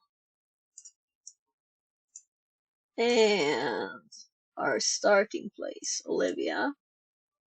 This is quite okay. I think we will just up that so we can see what permission we actually used there. So let's minus that one too. And that they're old users. We kind of know, right? So maybe even we can scroll in a little stuff there. We can make a screenshot of this. It works, it works. So we got a little new one there. Oh gosh. So, and this is also blue because, and now this is the problem with this menu too. I have to click here again. I have to like carefully move the mouse because I use Sharks on Windows for the screenshots. So there. And I had problems with this before. Let's see if it works. Yeah, good. Nice. And we see the blue here, and this is what we've written. We got some info on that. So let's click the plus. Come on. You have to click twice. So Windows abuse, permission right.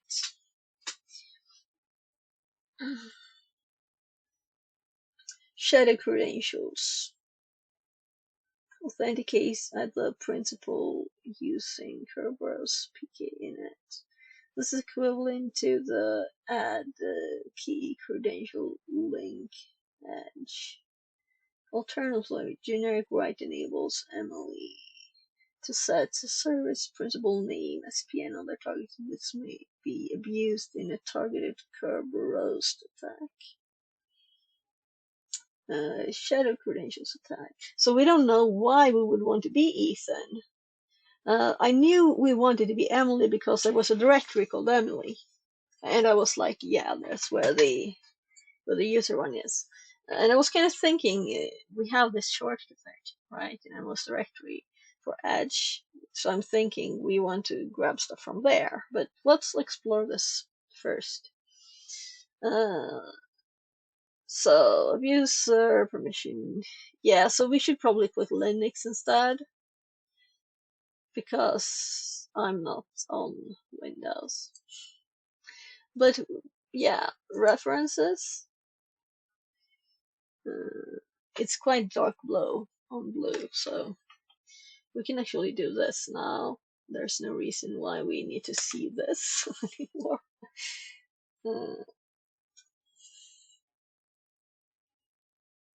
So they have lots of links to resources if we want to need to know more.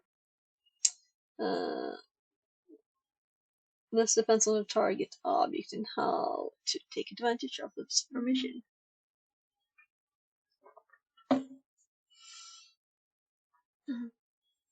Bloodhound Wiki. Linux. Targeted Kerberos typing can be performed using targeted Kerberos Pi that I've never used. Targeted. This will automatically attempt to a targeted Kerberos attack. I'm glad. I'm learning something finally. Though we're gonna look at the Edge data thing too, because I wanna know that too. I've only grabbed Firefox browser data before. Or maybe I have done Chrome, that's the same family. Either on all users or against a specific one, if specified in the online. Shadow credential attack, abuser permission, use Pi Whisker.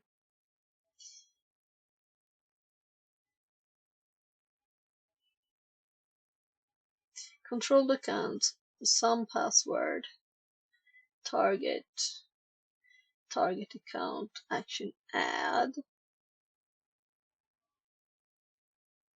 Yeah, I need to know more. I remember Shadow Credential. I think I even have notes on it, but I don't remember enough.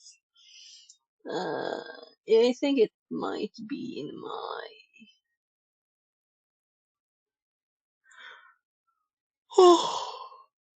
Oh my.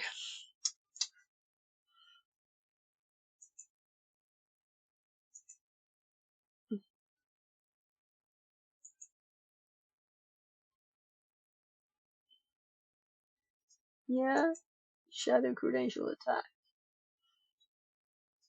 Oh, right, now I remember. Okay. But that's computers? Computer accounts. No, this is computer accounts, isn't it? Exploit that machine accounts can store certificates.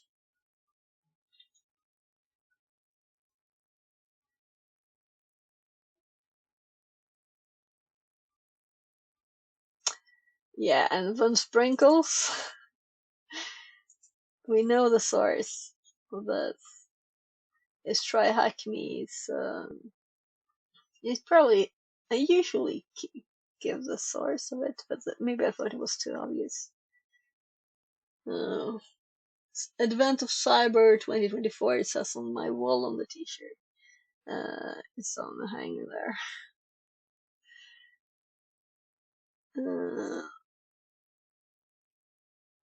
You should probably put it in the cover, not outside hanging on the door. Yeah. Well, got it. Cyber T-shirt. Find interesting domain ACL. Oh.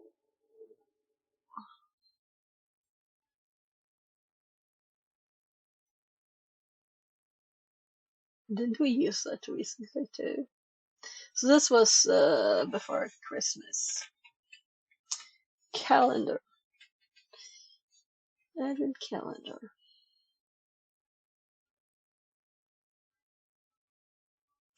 So how is this connected?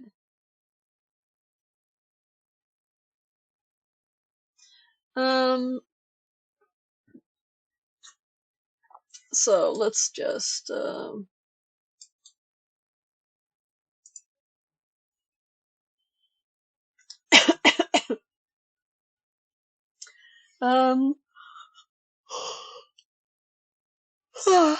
yeah, I don't think we'll have time. There will be more steps, right? Uh, so a lot of steps in this one. I'm a bit surprised. Yeah. Apply whiskers. Data allows user to manipulate key credential link attributes on target user computer. So it can also be on users. So take control over that object. It's based on implicate and on Python equivalent.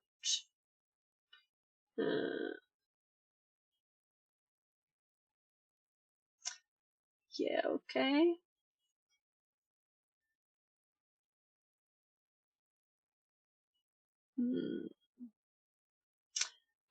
Target domain, functional level.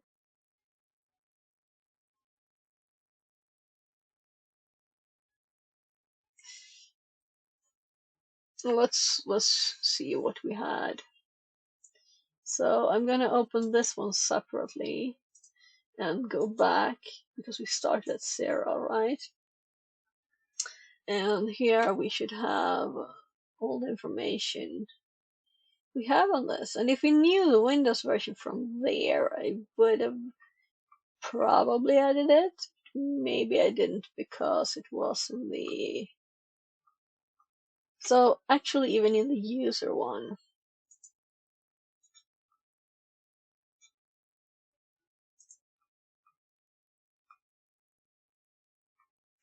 this is where I was going for Windows. So here we know where we are. So we're on Windows Server 2022.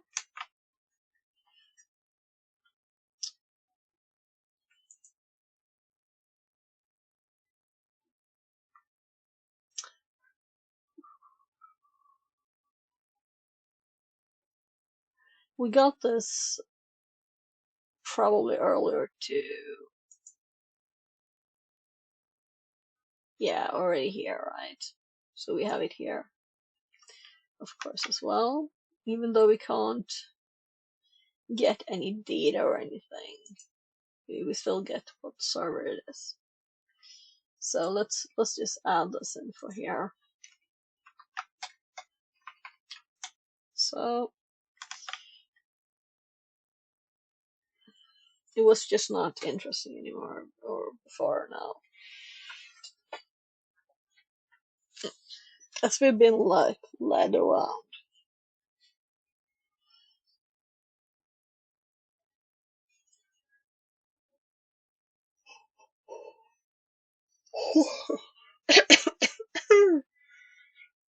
Mm. So let's check out what I had in my notes.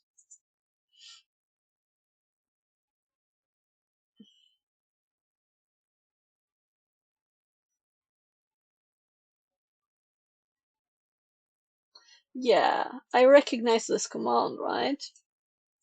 Find an interesting domain ACL.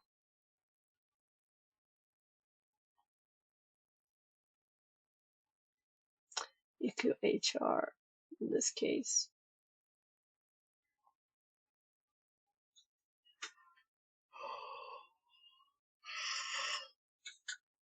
So maybe we will do it on the box, which would mean Windows.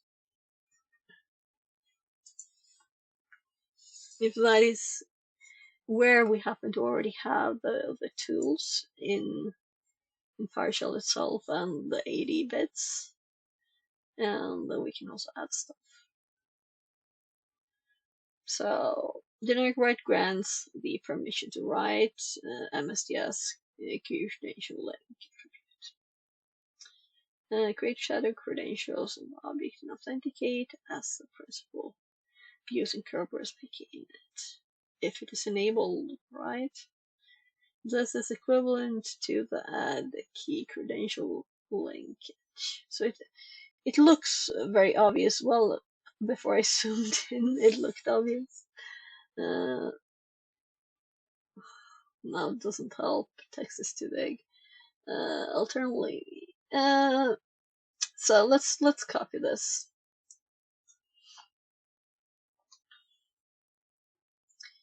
Then there's a separate way here.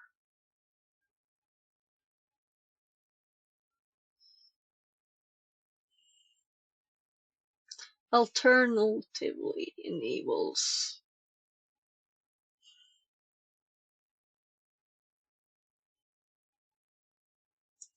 Yeah, let's read this too. Targeted Kerberos attack can be performed using power views set domain object. Yeah, this we should probably read on Linux, right? Yeah, it starts with this here. So this is,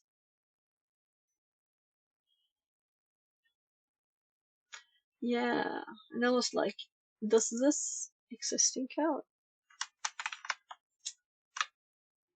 We will know soon. No, meaning we would have to add stuff.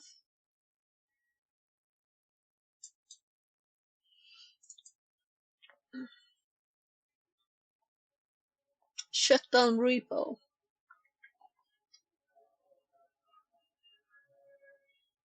That's a funny name. Kerberos with ACL abuse capabilities. Is this really the only way to do this?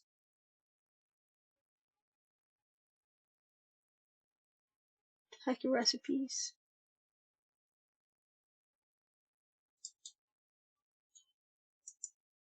Oh.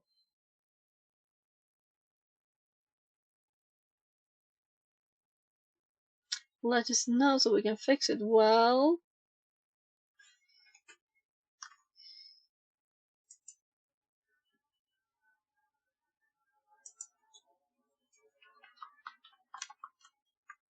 as if they wouldn't already get to know that, right? If an attacker controls an account with the rights to add SPN to another generic right, generic all, it can be abused to make that other account vulnerable to Kerberos exploitation. So is this a link within this document? It is not. So movement Kerberos movement Dackle target Kerberos.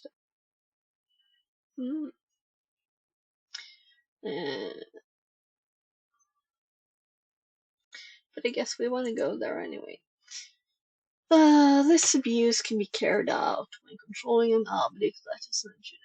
All generic right property or validating SPN with the target.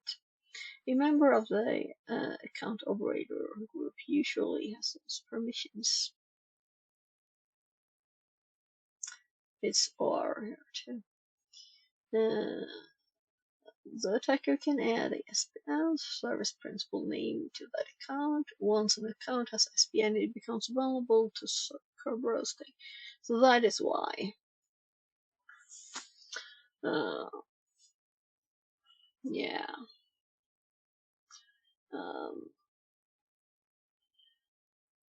So DC host, user password, bloody ID, and netexec. Yeah. We don't have to install any stuff. we can just exe LDAP.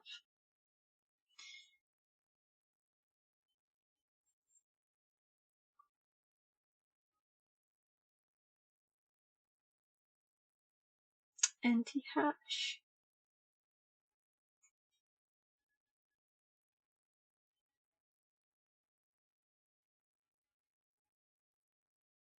Okay, so we use bloody ID and methods. So we have bloody ID. So I'd prefer much using tools that I already have to installing a one-use thing. Right, we want tools that work for several things. Vosk123 says, just take a look at the Unpacked tools. Pretty sure they have something. Okay, yeah, so it actually said there somewhere that this is from Impacket, right? In the GitHub there. So over here,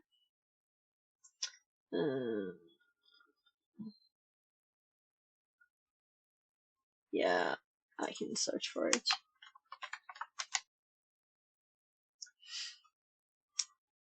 Is that the only one?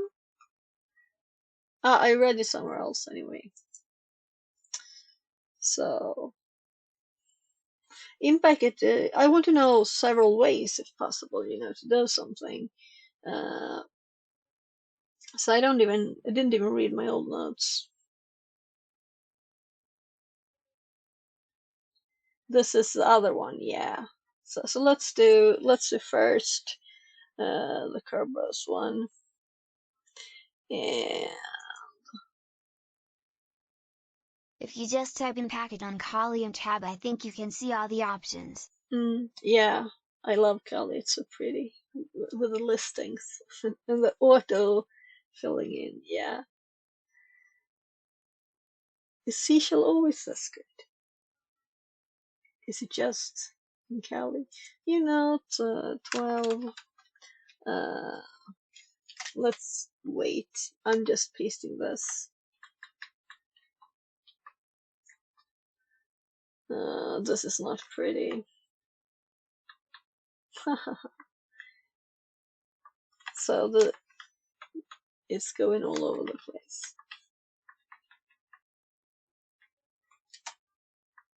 So let's try and pack it first here.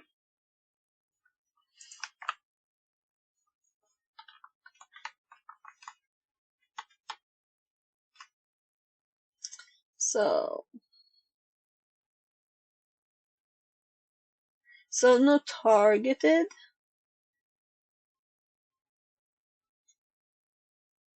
But I know the get NP users it's like get something else, maybe. Get.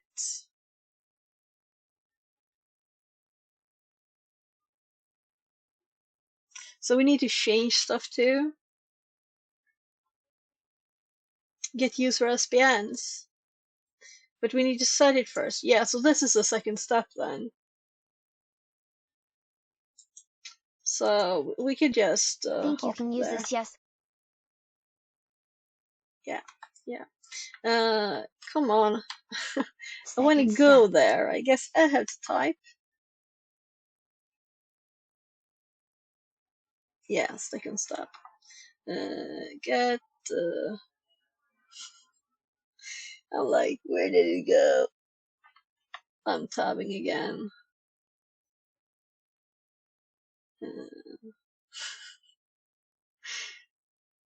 Wasn't it get?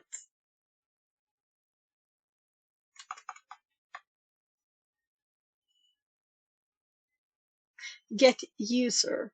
Yeah, get user. Get user SPNs. So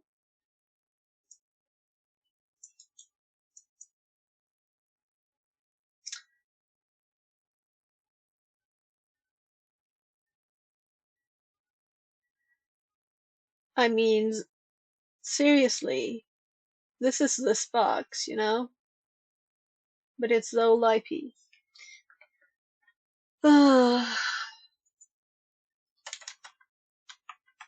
That's my history.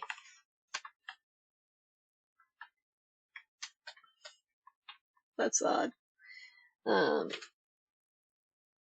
It shouldn't show other text there. That's from another command.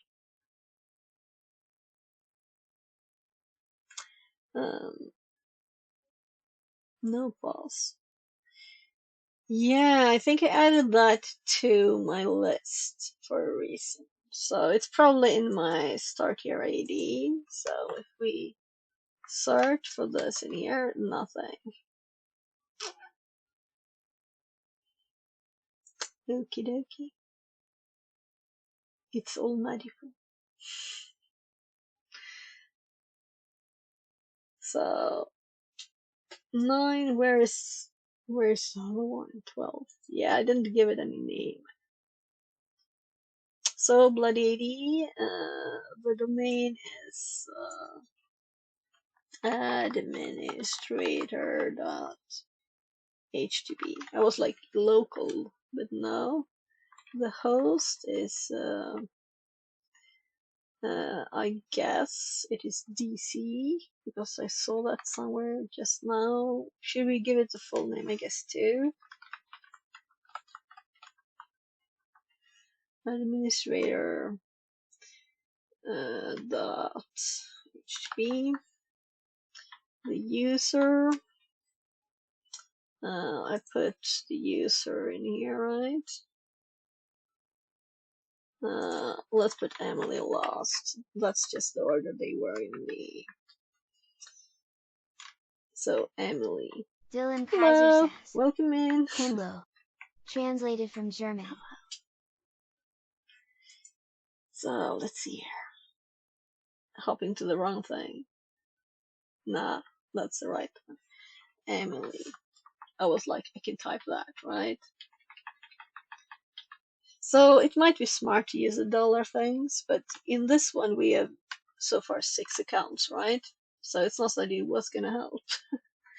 Set object target. And what was his name? Because I only have that so far in the Bloodhound one. So on Ethan. Yeah, Ethan Hunt.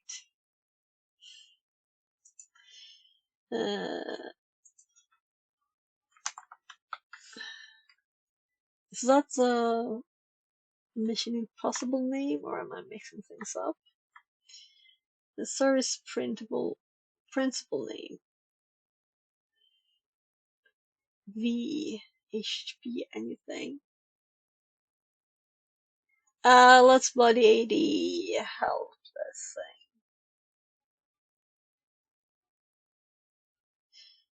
Let's hop to my own notes. It's probably more information there. So I know, right, the docs.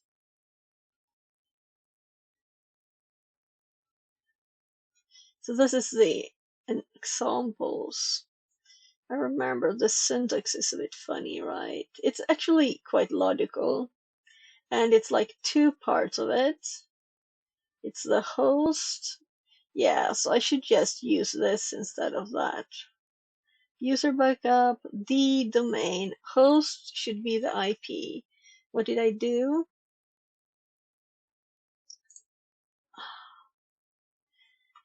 That's annoying, but it happens.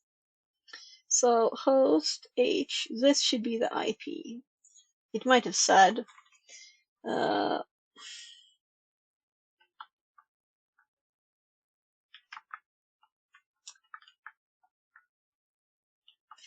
not supposed to remember that, right? So domain, host, and then that's where we are in CredSpit. Then we have the query thing, and this is set object. And now we are having Ethan service principal name. And if we check the bloody 80 thing, set And I think with a lot of examples, that was like bad examples. And this breaks it.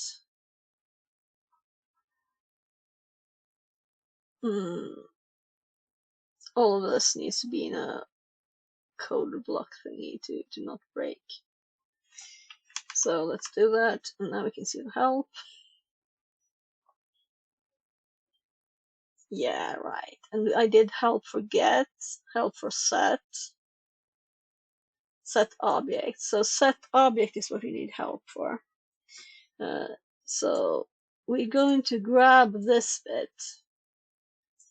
And then I remember it being very nice. And you just dash H afterwards. Dash H.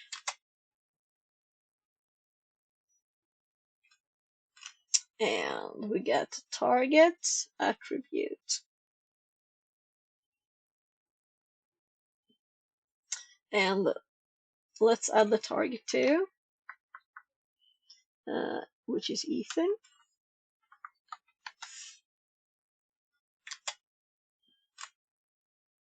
And then we still get target attribute. So name of the attribute. So this is not a specific thing. V is value. Add value if attribute doesn't exist. Replace value if attribute exists. Delete if no value given. Can be called multiple times, multiple values. Yeah. So V is the one we need there too, right? And then it matches fully with the example we had from that web page. So service principal name, SPN, and it could be anything here. Last 123 says, Yeah, think of anything. them just in ESPN. If you Google something up, as long as you get the hash with your request. Yeah, so I was gonna write hello there. Hello, you can say it. So anything, and then we can just get it. And then we need to add this as an example too. So we're just gonna put this here. I make sure to not just copy a command, but to understand all the bits and how it is built, and otherwise you haven't learned anything, and you won't know it next time. Service principal name, and the value for this, which is not required. That's why it's actually in front here too, but it's in the square brackets. Yeah, I guess we follow the guide, but this is more logical, and it seems to work as it was in the guide. So let's just do hello, because that's what I had. And we get a nice crash. I'm thinking maybe permission. Modify operation failed. They could make this pretty. They could make this pretty. Result called constraint violation. Reason.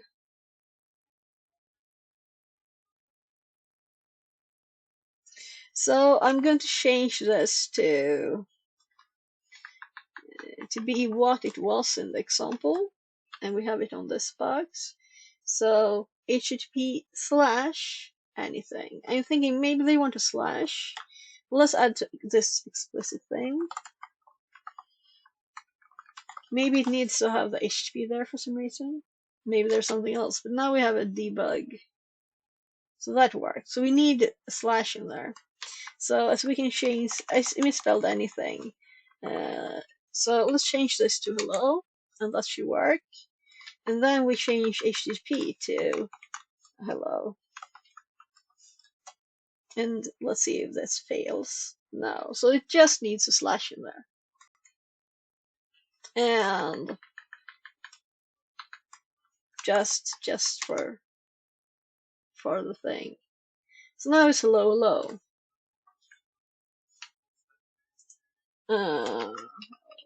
So now we know that this works. Maybe HTTP is required for some other reason.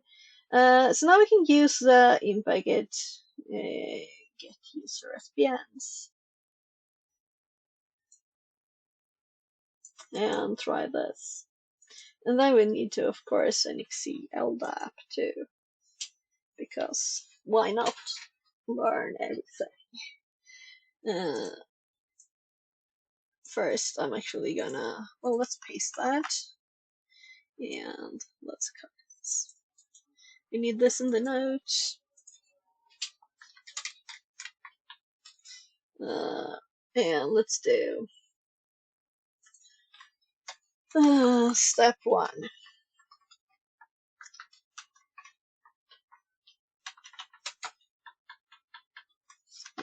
Step 2. Actually get the stuff.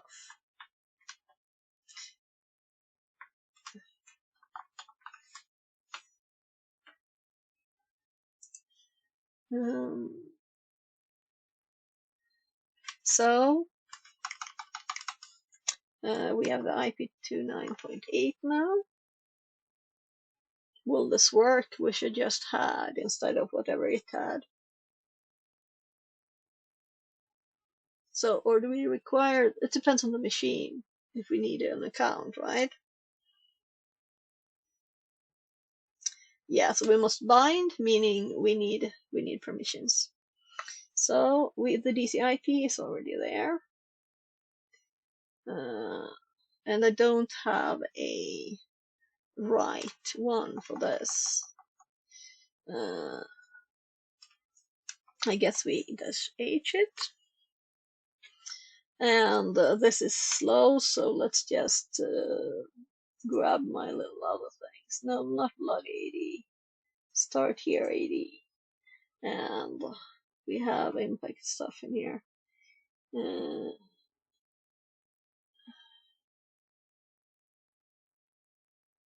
Yeah, we need something with permissions. Impact it. This is how it wants permissions. Yeah, it's a bit funny. At machine.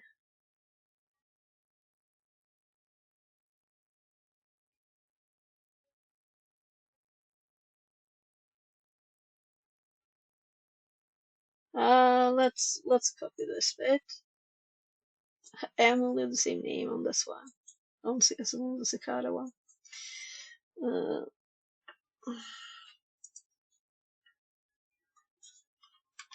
So DCIP.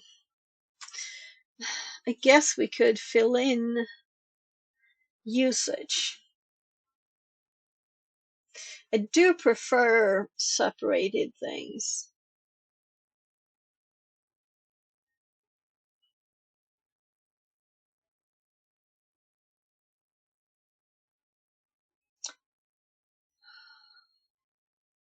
DCIP IP address, DC host name, no pass, hashes. But I see nothing about except the request user username. But we need also the auth, which is then what I have in my paste, hopefully. And at the IP. Well, let's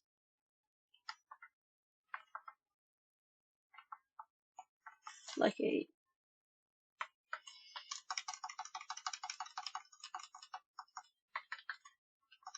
so it's just Emily and it is administrator.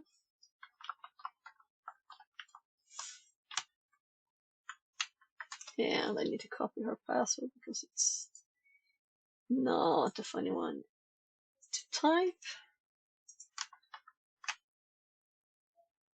We'll see if we need something more. Unrecognized argument. Yeah, so that was not what I wanted. Oh, look. I have this bit here too. This, I guess, should be DC. This is the domain. So I don't know where this came from. It was in my history for some reason. So let's just read this.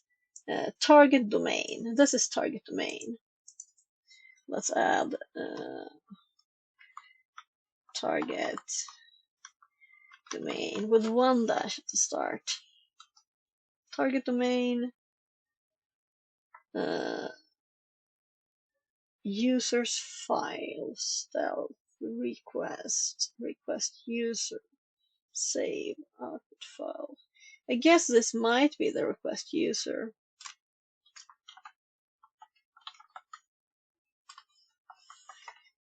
So it's so odd to me with no when they don't have double dashes for long ones. It's not as pretty simply. Emily, and let's remove that bit. And we have the DC IP. Let's do the host name too. Why not? You know. DC host. DC dot administrator dot HTB. The following arguments are required. Target. Yeah, so that's the last bit. The target. So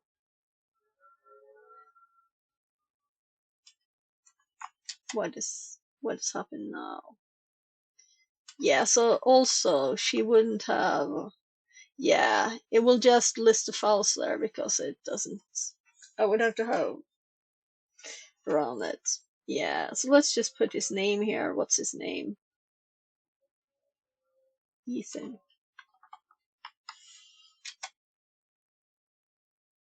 The user domain should be specified. Oh, okay. The administrator .hb. So not that. I recognize this. I have seen this before. Let's grab some examples, or we can actually ChatGPT this full thing, right? And it might be right, and it might be wrong. We'll see.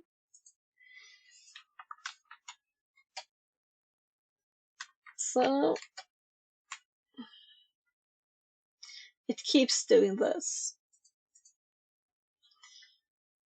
That error means your syntax is slightly off. In fact, it get user SPNs is interpreting your creds domain well, because target domain should be the actual AD domain, e.g. So what did I do? And the username and password are passed separated with username and password, but those were not in the list of possible arguments.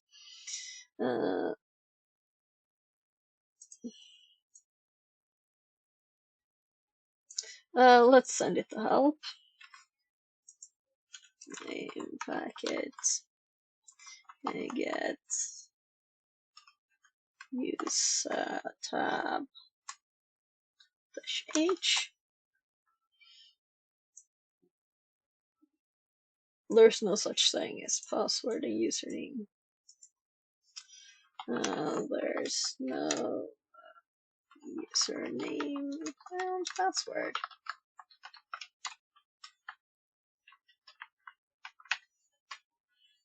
So let's see what it said. Yeah, it put those there.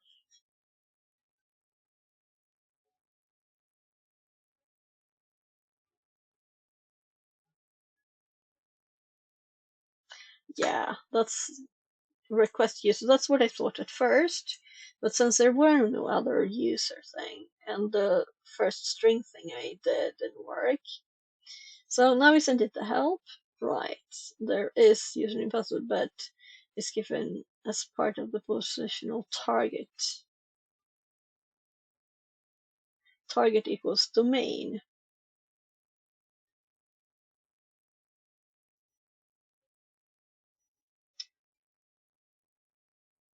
Okay. That's quite close to what I started with, right? I do not like that. Several lines. It's horrible. So let's go back in time.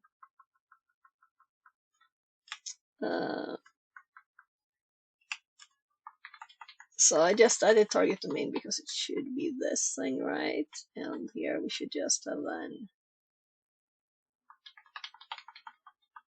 Emily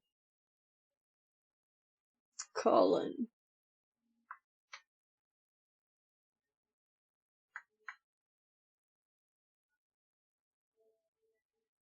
Yeah, we don't have any special characters, so we don't need that.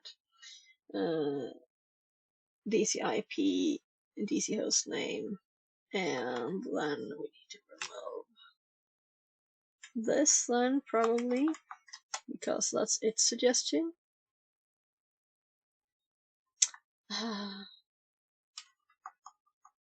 Yeah, it needs to be a request user too.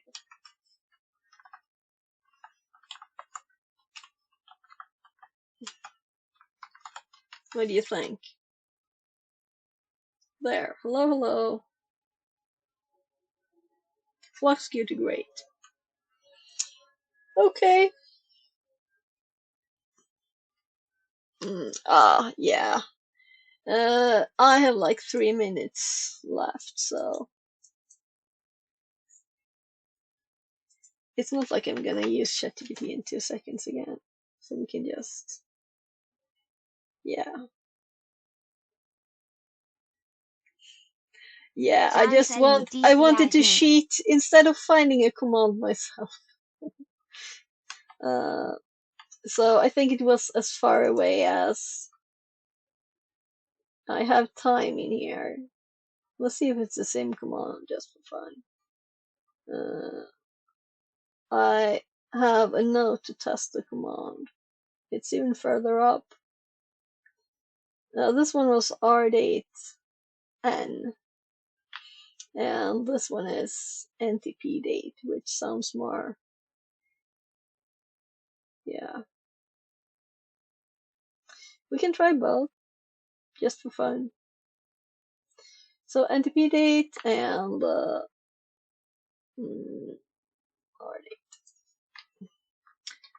So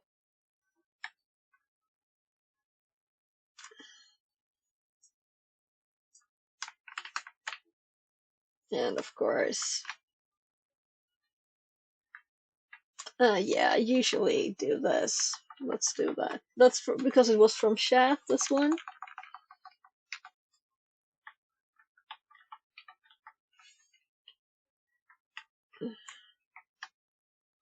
So let's try this one first. Yeah, of course. And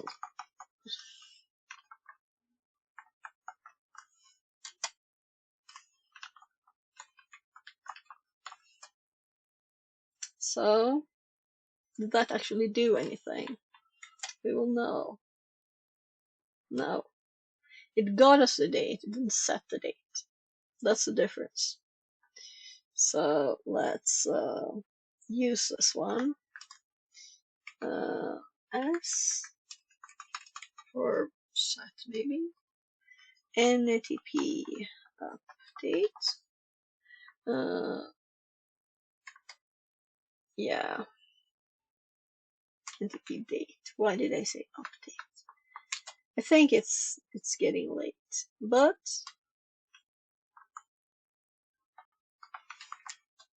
Yeah, I thought so. If I didn't sudo it, it will ask to install.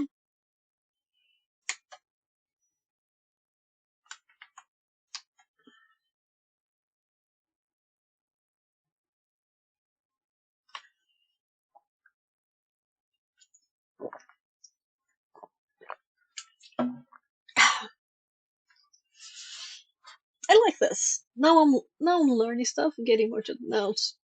Before this box was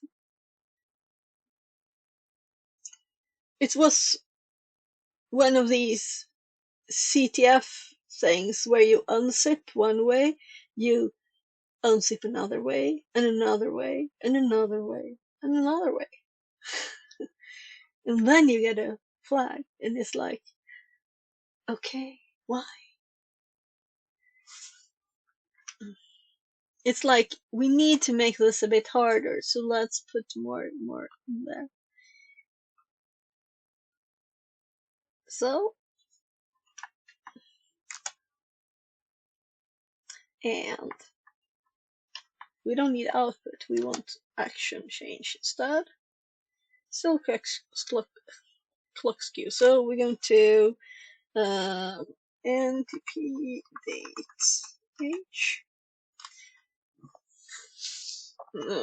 force time step force time and as log to syslog.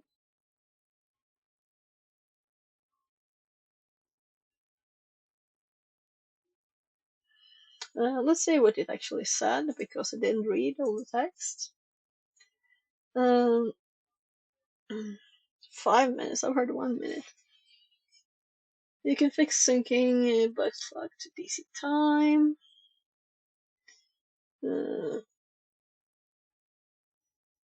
Impact it, yeah, rerun.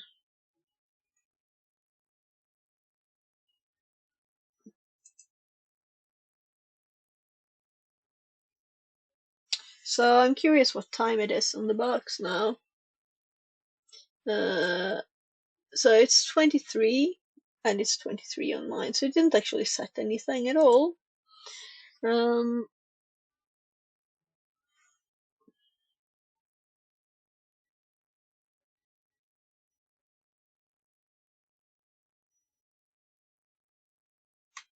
So I should know this, right? This is basic Linux. Set time to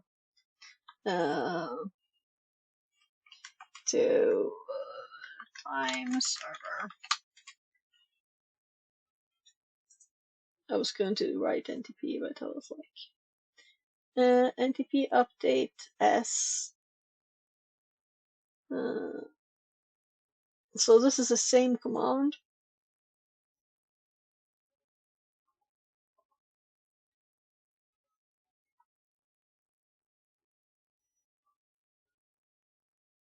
What am I doing wrong? And then we'll get replies. Notice the B flag.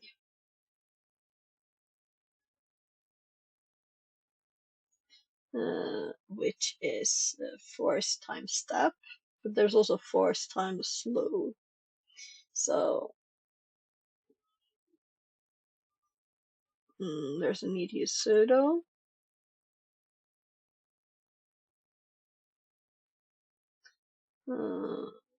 Timed instead run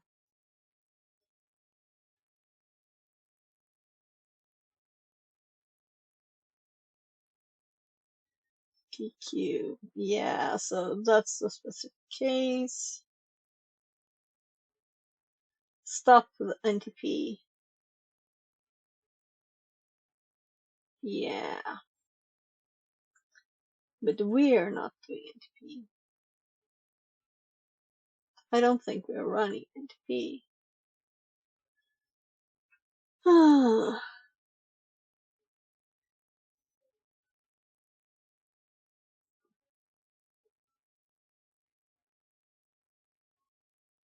Yeah. So wait until we're on network and then do it. So what about the B one? Force time to be stepped using the set time of day system call, rather than slew the default using the add time system call. This option should be used when called from a started file on boot. Manual answers below do not include that, and that may be part of the problem. Consider using the B flag.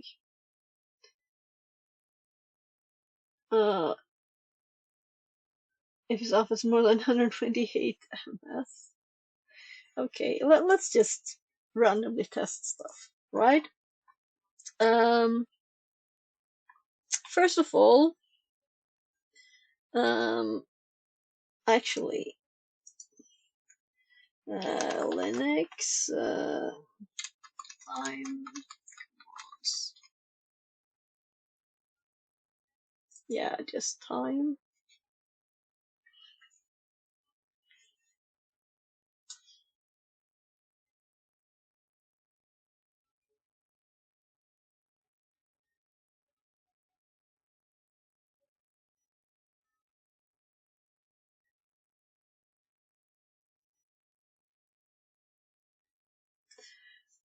So just time. It's so long since I cared. Yeah, that's not what we want. You know, when did I want to check what time it was that way before? Well, we'll see if it changes, right? We'll see if this changes. We don't need to check it like that, but I kind of want to know. I want to know. So, this S means logging. So why even have it there, right? Maybe that was the problem. I don't think so.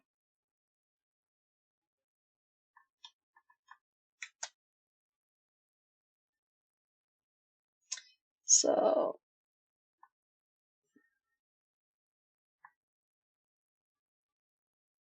what if I do B? And I should stop because it's too late. So it doesn't actually stop anything.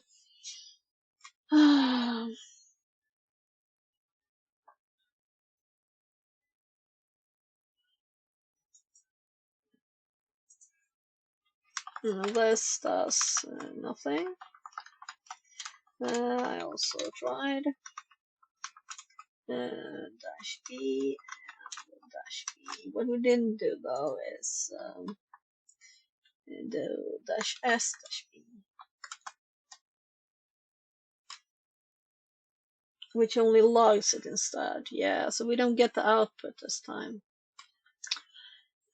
I guess I have to do the last possible test. I mean 4 or 6. Nah. A specify key number, key file, query only, meaning otherwise it sets it.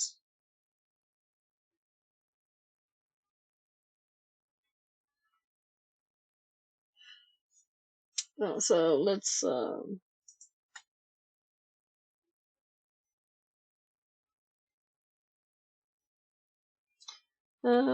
HTB VM drive drifted badly.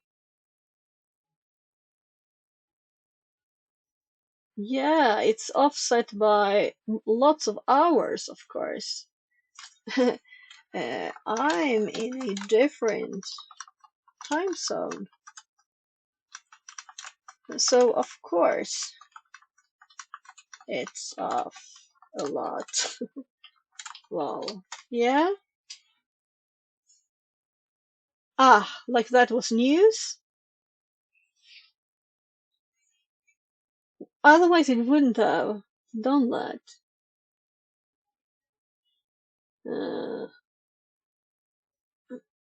Okay, so most way to manually set your time.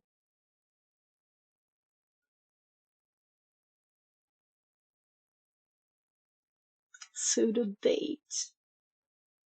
Yeah, a date. Yeah, let's run date. I almost did. Yeah, we got the pretty look there, like a pretty date. Um, I get like flashbacks when I run date and time from in school on like big Unix systems. Uh,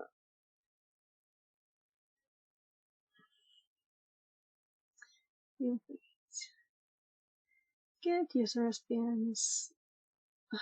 No, okay, I should scroll down. Sudo date Python import data. Yeah, okay, it's going Python. That's good. So maybe that's more correct. Yeah, let it set it for it, and let's assume that this code uh, sudo date s, and it grabs the date this way. So it's still using date to set it. Okay, okay.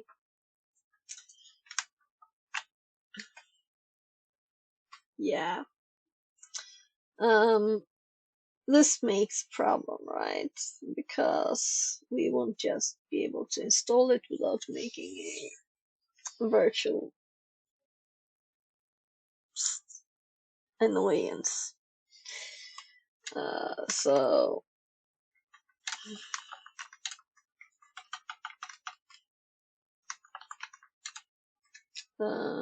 install. This won't work. NTP lib, but you can always try. External image environment. Yeah, Kali has kind of made this impossible for us.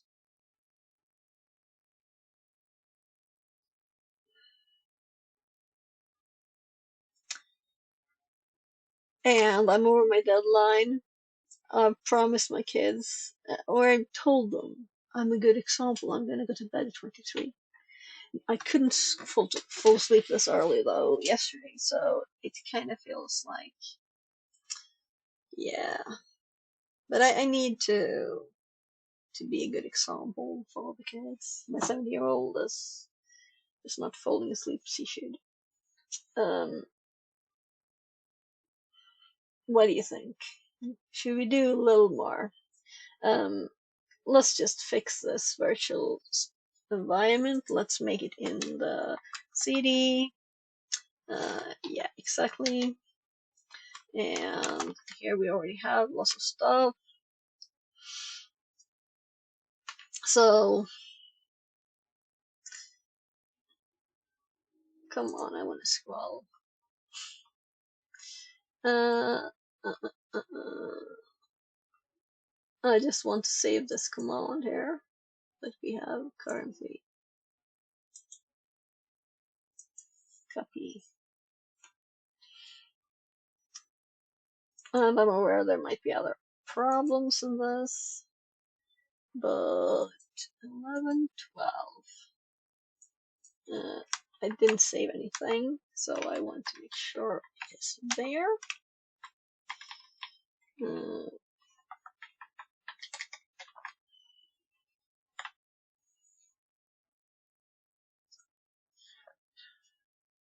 So I do have other stuff to eat here, which makes me want to try these vanilla buns. It's closed, but I need scissors. There.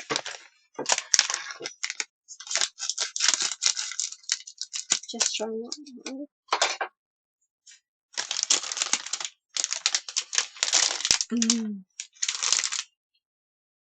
Tiny, tiny one.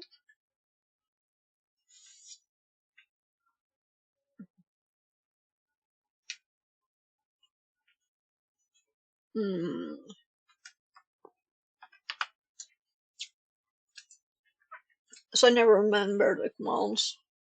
So I'm gonna go to my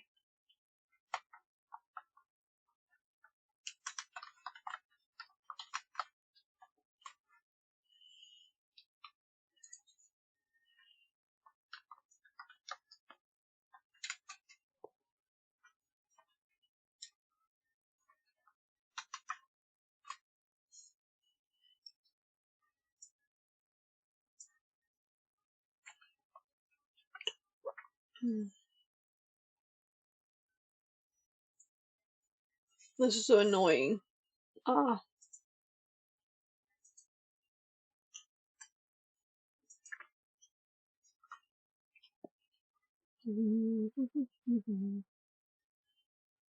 Python. I put it in the course. Yeah. Python course.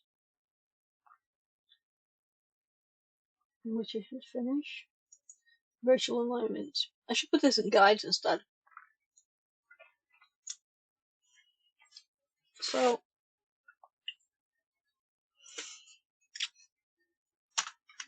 there. Let's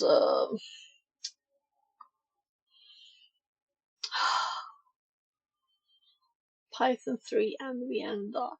That easy.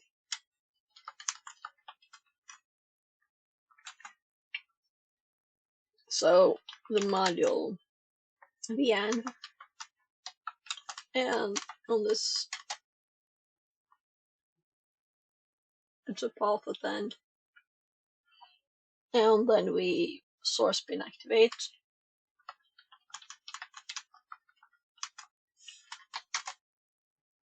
And then we're in the virtual environment so we can run stuff. And now we can up to the little Python thingy and it will say we need to install this, and I did start, well, it will remember the command, right? So now it's installed. So now seriously guys, should it be this complicated to set the time? Deprecation warning, daytime. Well, it's still the same time zone. Use time sign aware objects to represent. So let's send this to ChatGPT, and if you can update the code to actually be modern. I definitely kind of hope that it would use something that doesn't require. I hope it does. Right. So deprecated.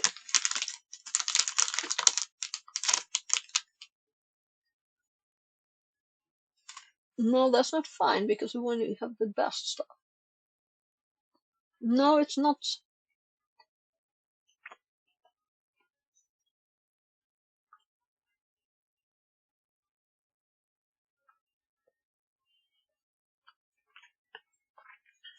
So my time looks exactly the same. I don't think it set anything.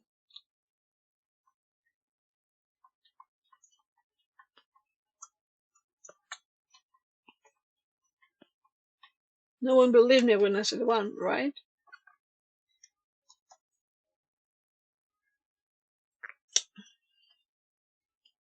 Mm-mm.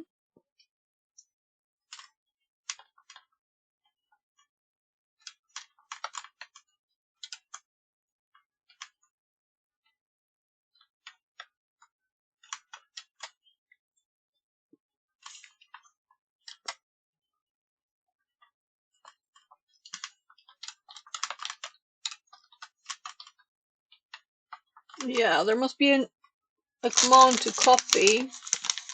This is the last one because they're too sweet for me, really. Too much.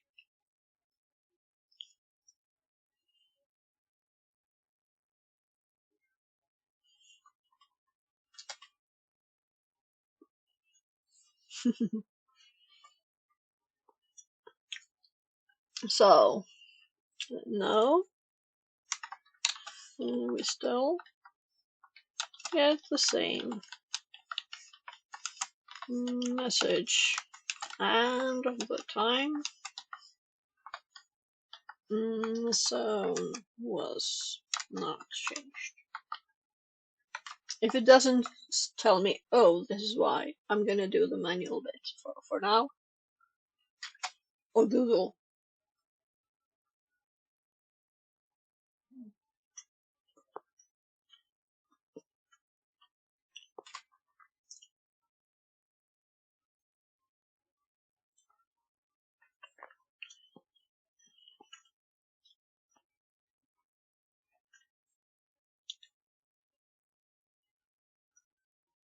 Manually.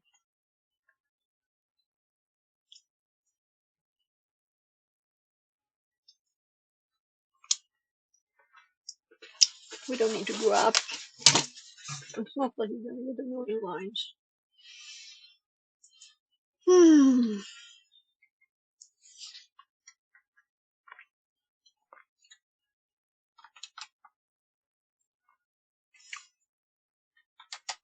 Can run the last command as it's the same as the right IP.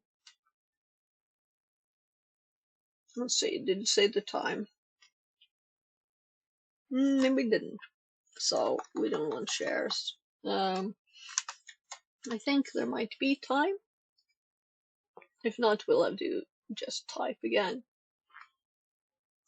Does it have time? Oh, that was too sweet. I should grab.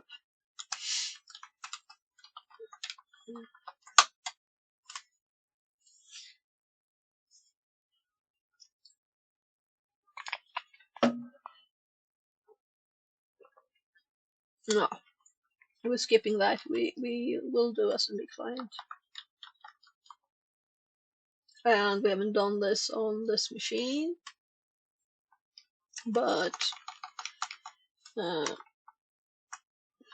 it's not that much to change.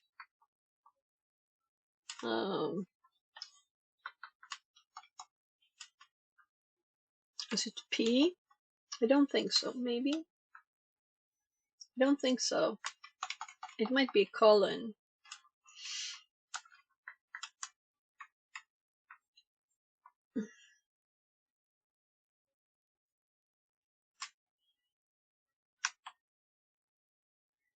So I'm trying to remember the username. I need username. Oh, that's so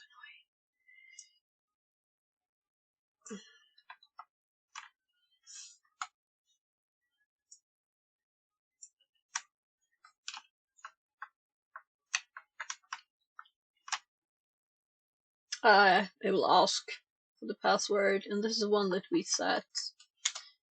Oh, I forgot the space there. So password 123 exclamation. There's no time here too.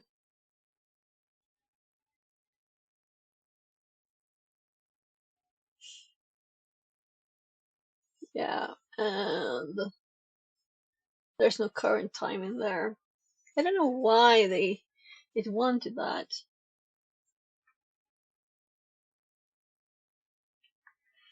Let's do no username. It's just doing the shan in its one.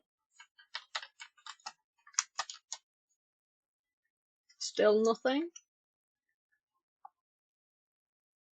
Yeah, so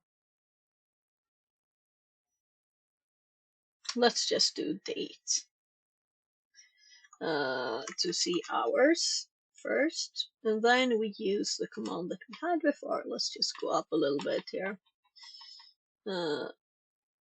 NTP date.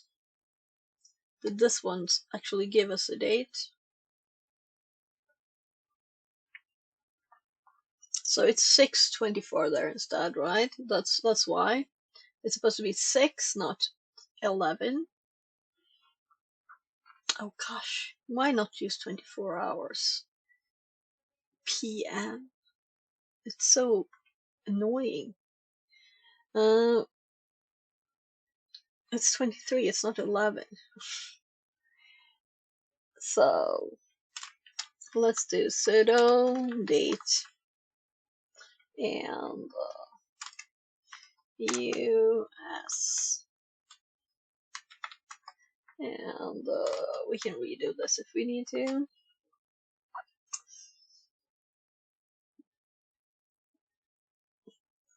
So right, 14, and it is 06 colon,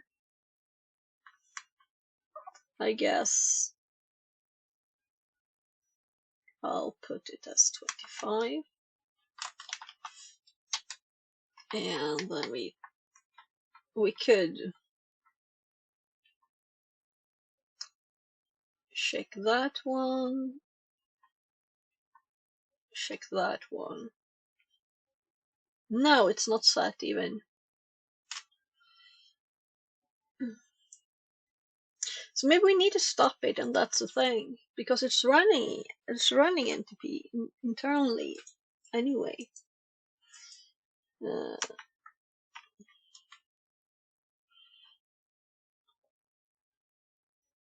Yep, now your system actually stopped. No, it didn't. How stupid could it be?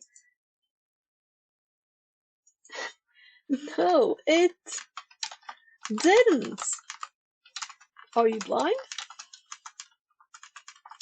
It's still 11 here and 06 there. I see what you mean.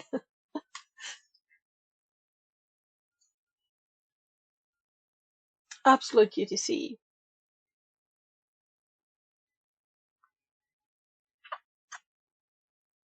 Well,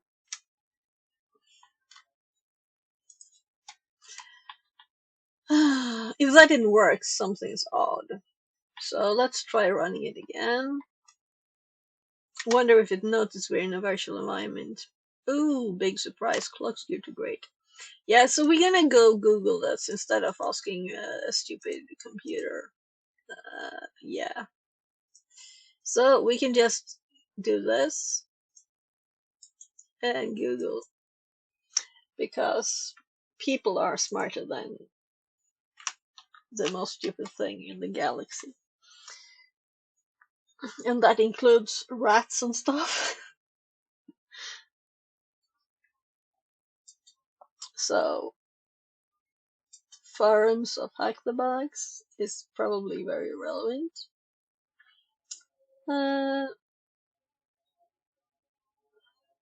So there was learning.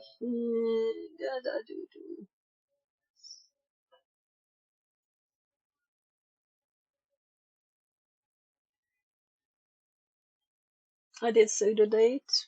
Just checking. Yes, some commands actually only work when you actually are the root user and you're not sudoing. But, well, if you are here, you're likely experiencing more, don't worry. I'm currently running run time date CTL set NTP off. Yeah, to disable auto updating. Yeah, so it might be setting automatically behind everything, and that's why it doesn't work.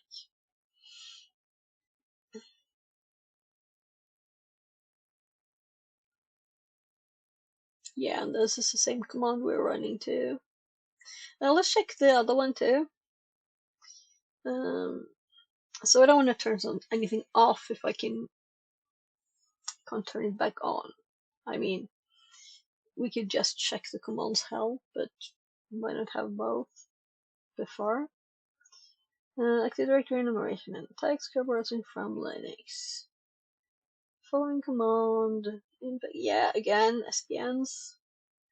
This clocks you to great. NTP. Gosh, I can't read this.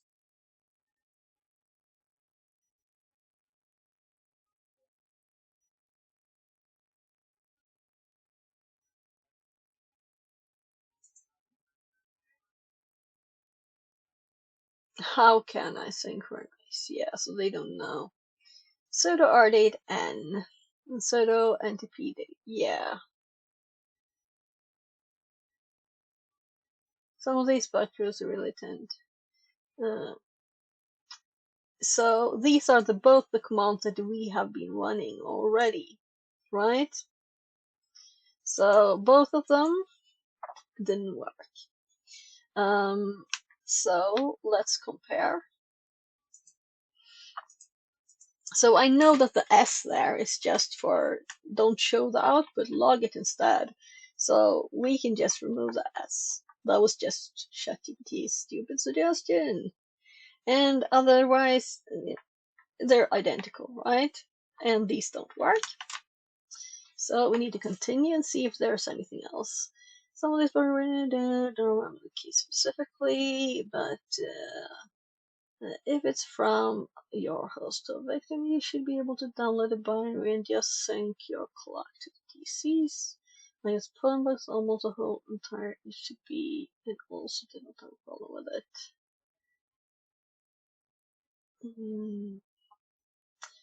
I also had a sync clock problem right a couple of hours ago. Doing forest and running blood. Oh, never had that. I'm a gender rapper kind of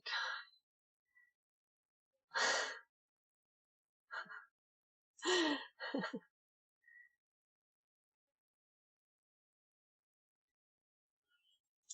So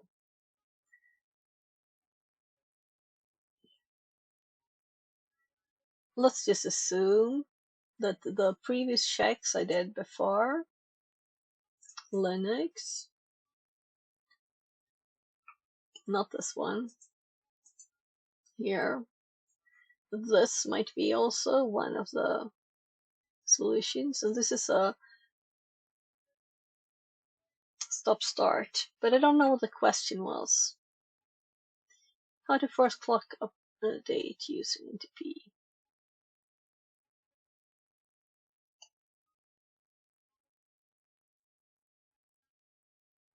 Wake up time 1970. Yeah, so he's probably not running a cool server on this. They're suggesting us to do this. So I just wanted to check if he was worried about a domain controller or something. Some server actually, an NTP server in any way.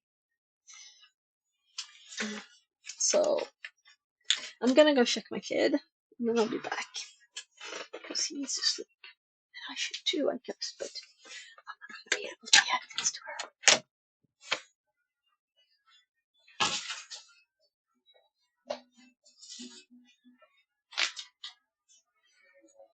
Love, I go bed. Hey, Steve. Bye-bye. Jag tänkte på sängen och sova. Okay.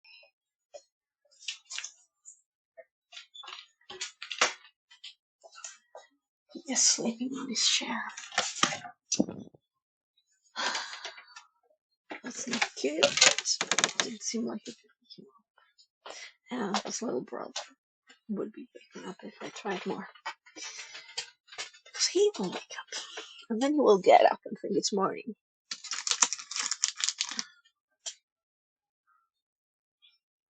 Anyway, then we can continue. So, don't like it though. We have two things to test.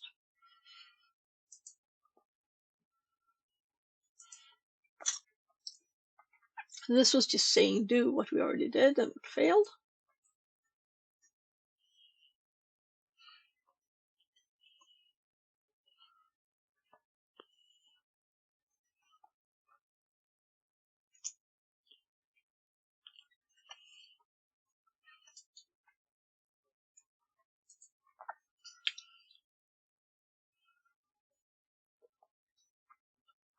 Time syncing beam settings. So now we got an actual reply.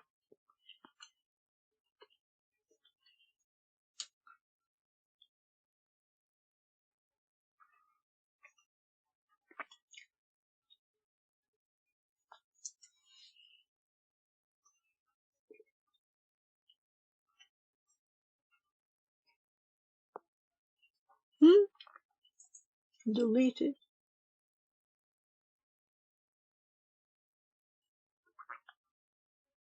So that didn't help. I'll use the tool fake time. This will work when you have time skew issues with Kerberos authentication. Thank you. It really helped me pass the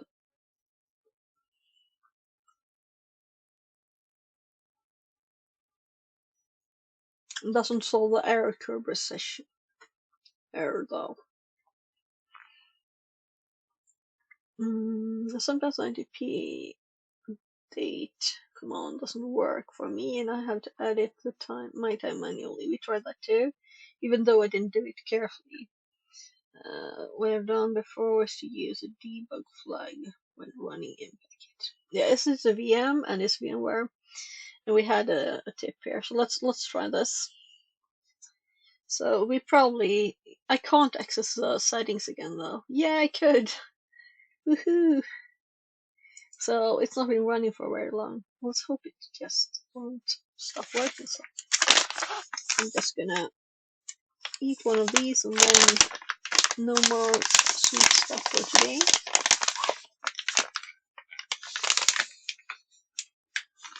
Dried fruit.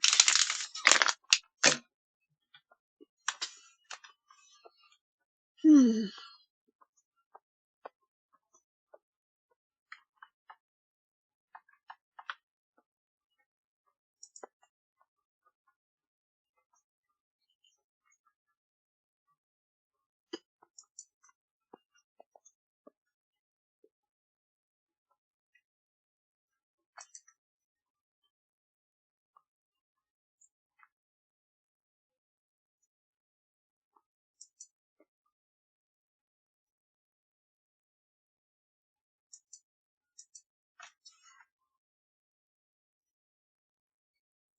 Synchronize guest time with host is not checked.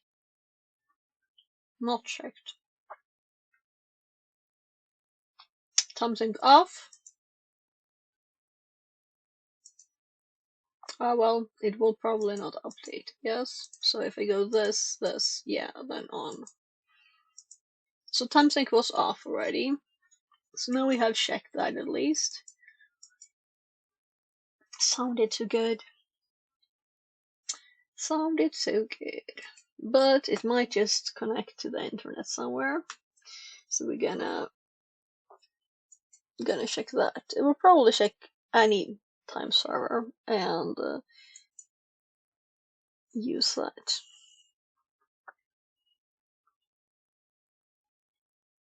Oh, this is the ChatGPT one. We don't want that. This is the service, and then we have the app.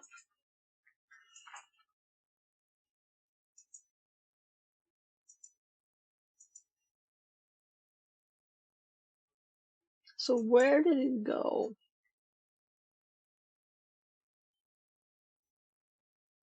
Was it? There was another one too. Oh, yeah. It's squalled. That's why.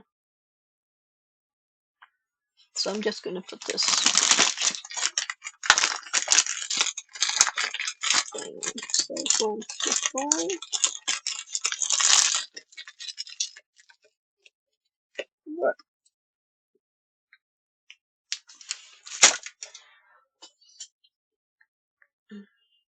So time dates CTL. Let's ask Callie what that is. Time date CTL. Tell me about yourself. Query change system time or date settings. That sounds correct. What do we want to do? So set NTP bool. Enable or disable networks time synchronization, meaning we can just true it afterwards, or all unless it's said. So true false would be my bool, not on off. Let's see if we can do set NTP. Let's start with H. Yeah, it does the same thing. And now we do false. Yeah, we should have sudoed, so I'm gonna cancel there because I'm gonna do sudo instead. That's better. So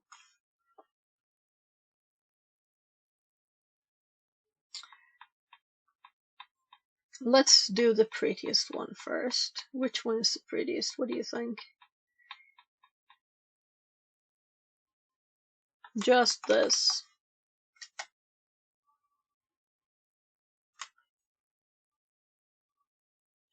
Whoa! We found the bad guy. It was constantly, like every second, several times every second, checking the time was correct. And it's still 6. So now we can continue streaming for a long time because time won't ever be midnight, but I can see the moon over there. So that's the only light on the sky right now. I might not be tricked. So now we have to get up all the way there. And true.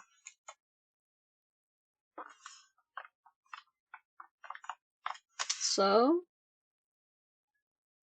blip 23. We have the perfect solution for our problem. We don't need to install anything. We can close all these tabs. And ChatGPT will stay not knowing whatever. Right, I might actually want that up still.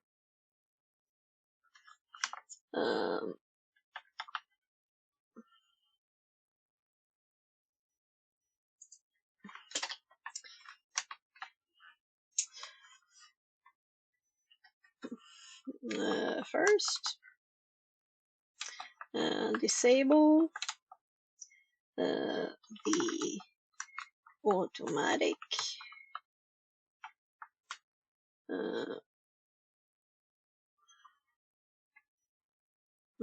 update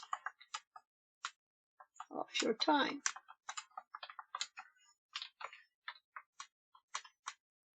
So sudo time date ctl set NTP true. Well, false.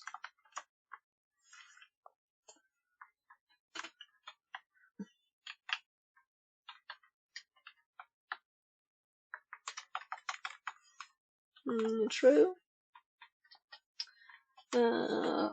Run time sensitive commands. Sensitive.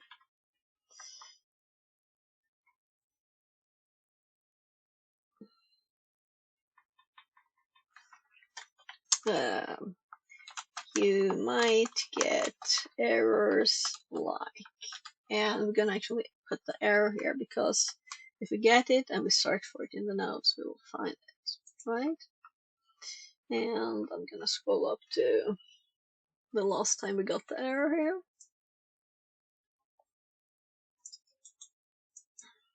And I said likes, it doesn't have to be exactly this. First, disable the automatic time. We don't have to say first. Disable set time to, let's do R here. Let's actually do our way because I kind of like NTP date more than R date. It sounds more like the right thing. The time of your DC. Yes, it's IP. Run time sensitive commands. First, disable run enable the automatic update again. Or should we then turn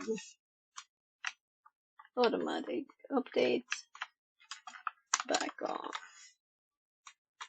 So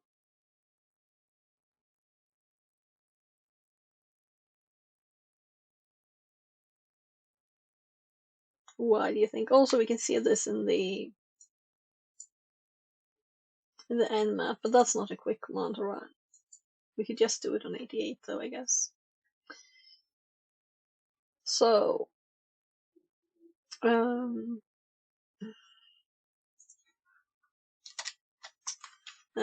check DC time. So why not add the commands that we discovered or used? So we're getting to the hash. We're getting there.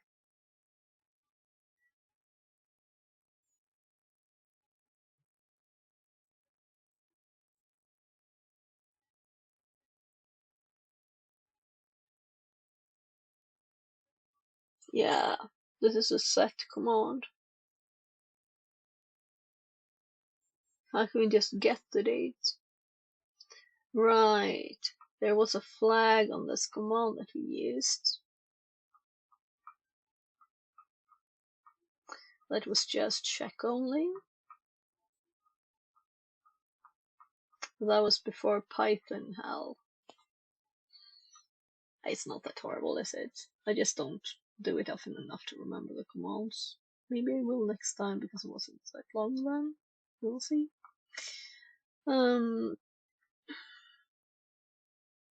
Especially going to do Python dev stuff on this machine soon because I'm gonna have to fix the new script to GTS for Linux using Piper instead, so it actually sounds good. I don't remember exactly all the details, but I'm gonna have to look at my own stream because it was so long ago. So I should go do this instead.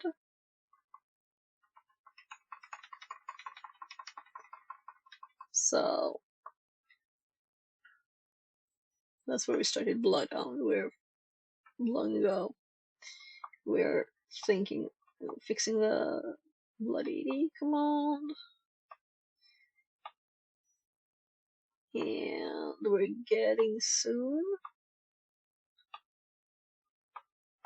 the right command, and there we got the error for time. And we try our date, and soon we'll check the help for it. But I could just do that again. So here it is, query only, right? Where is it? Query only queue. So NTP date with the queue option will only show the date. So NTP date.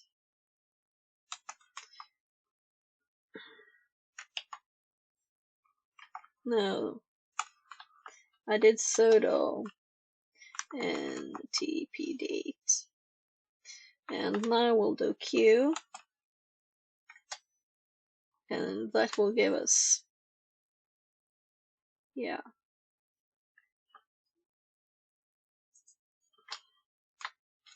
NTP date queue 10 10 10 10 dash q for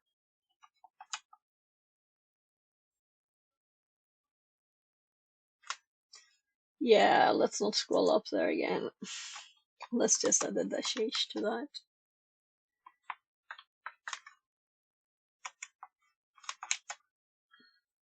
Query only.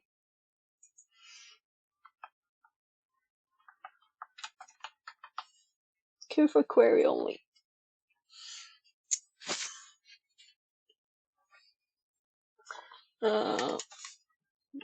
Check local time.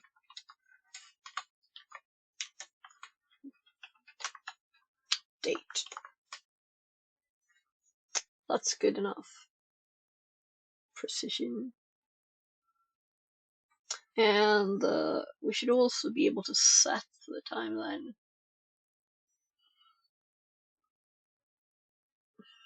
So let's grab this now, and it's pretty and formatted. Yeah, this we can just send. Oh, what happened? I think I middle mouse button somewhere. Clicking instead of just scrolling. So, copy.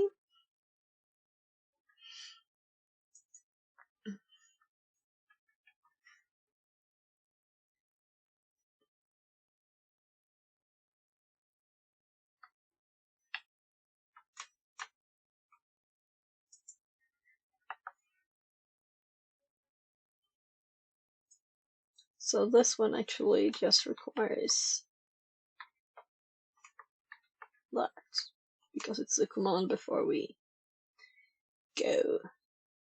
So this one, yeah, I don't like it as much.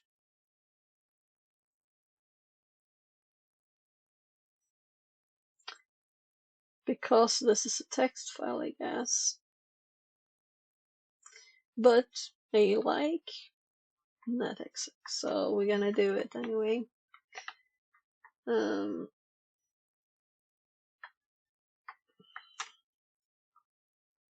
But let's first continue a little bit.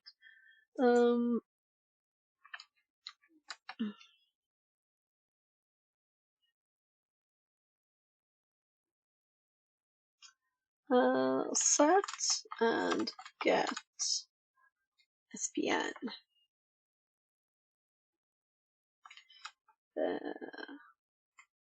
To get ethers.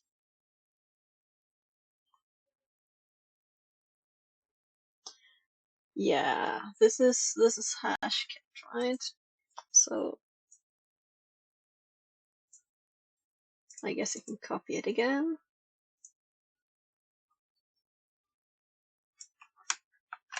And we're in the directory, even though if we're in the virtual thingy too. So now, oops.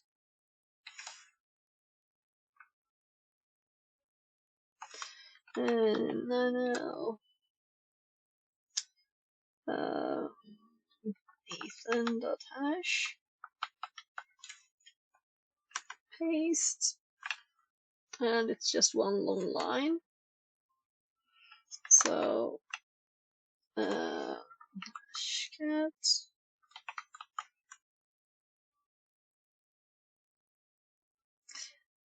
I'm like, why is this the one I had up?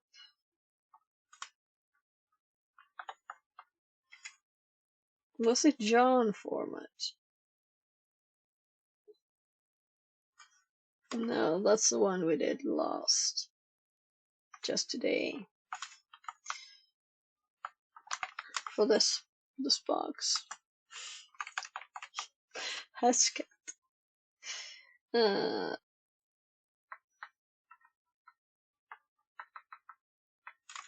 We don't need an M. That's where I was going. So Ethan. I tried looking for it and it was too short of a distance. Auto detect mode.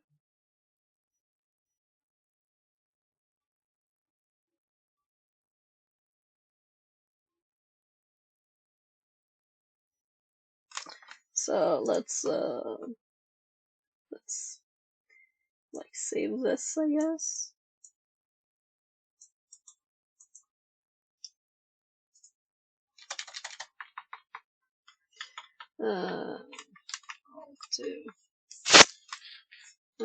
For step 2. And I'm going to scroll down. Let's see if that's correct. This says the format here, so it should find it automatically.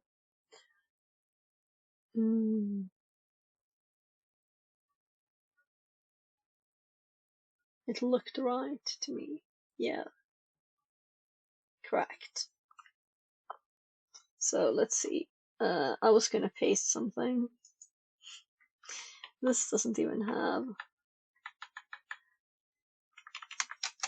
get user hash.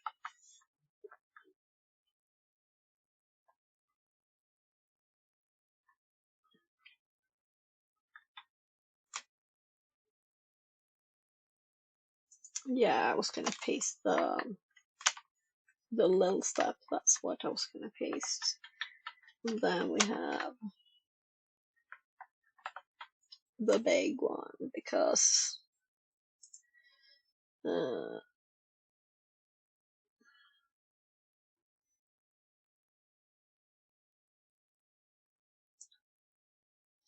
limp biscuit.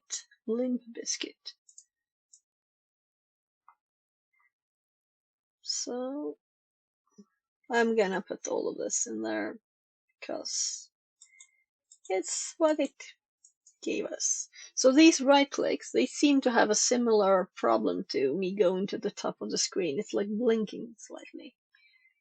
It keeps blinking up there too, so I think it's like some VMware bug. So we also have Ethan, Administrator HTB here. So we have the full thing in here. So we got Ethan colon, and I spaced that, and I failed to copy.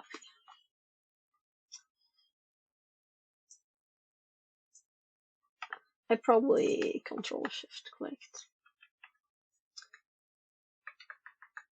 So we don't know what Ethan has yet.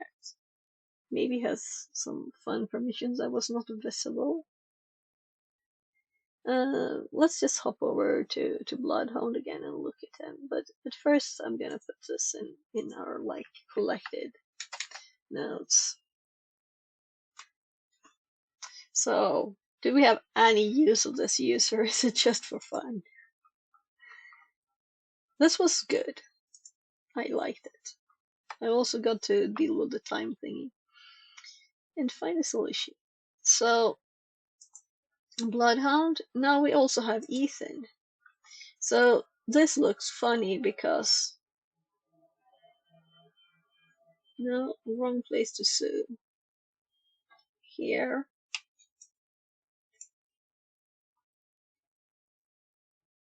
There. Now we're in like normal sue mode. Maybe I was actually a bit up.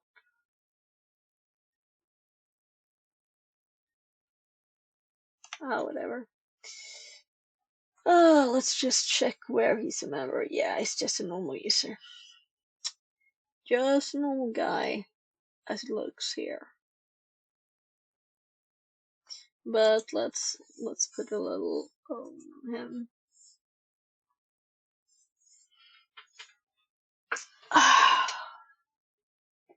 So if you have thoughts, go for it. So he doesn't have any big permissions there that we can see. So I guess we just try him permission wise on SMB and stuff, because why not, right?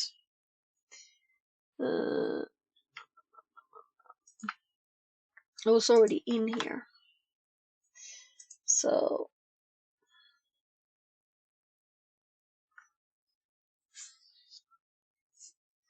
I didn't forget to make notes of anything, did I? So I'm thinking it's time to clear this before it's getting too long. And I'm like, did I just have one tab here? We didn't do any evil WinRM or anything. Annexy. And we're just gonna hello little fly. Like shares for actually map biscuit.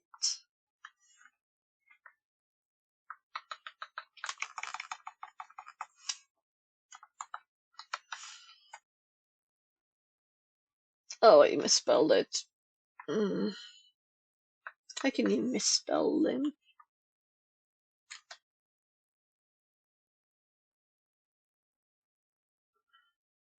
So no special permissions here.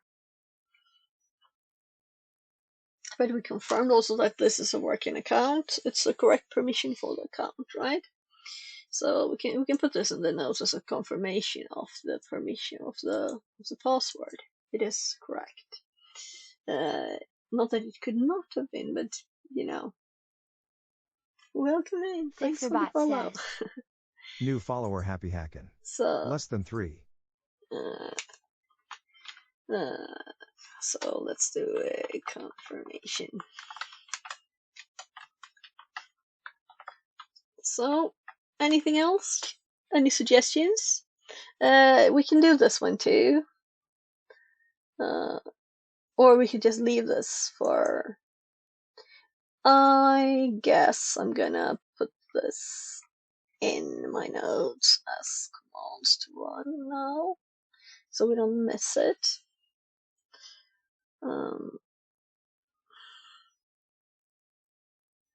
So this output I did not save. I think I did. Can I do it in the wrong place? So it's very easy to just run this command again. I did clear that out, but you know.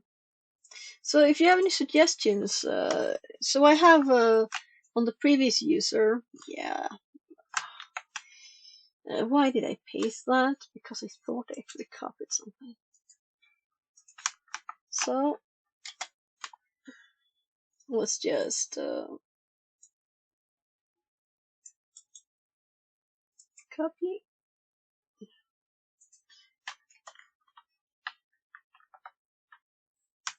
There.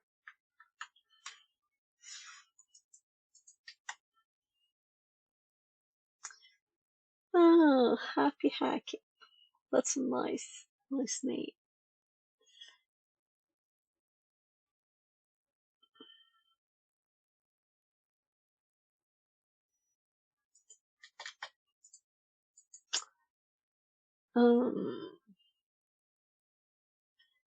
Let's see why I'm thinking.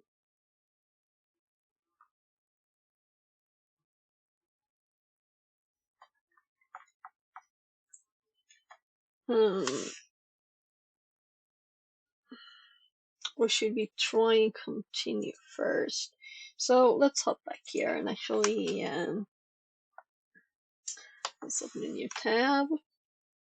So it opens in the directory, but not in the virtual environment Python one up there, in case we need it for anything else.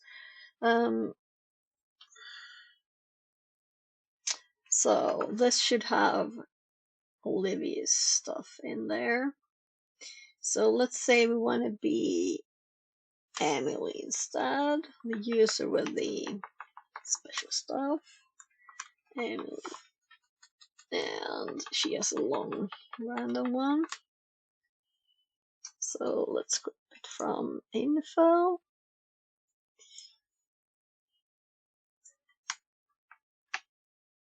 And she's remote management user, so she can use CWinRM.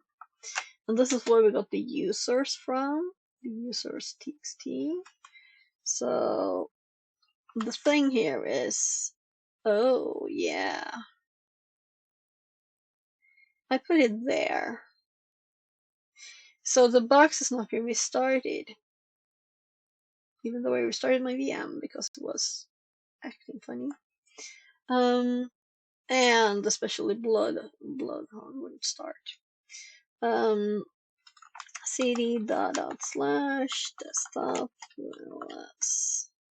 This Microsoft Edge link, this is what I was going to explore. if there's edge data, if this is a hint that there's data here. And it's getting cold, actually. I think I will keep the window open, but I'm gonna turn off the fans. There. So I have a pollen filter window, and then the wind doesn't really work, so I have 12 computer PC fans going in with air. But I'm starting to get cold. But also have just biking pants on.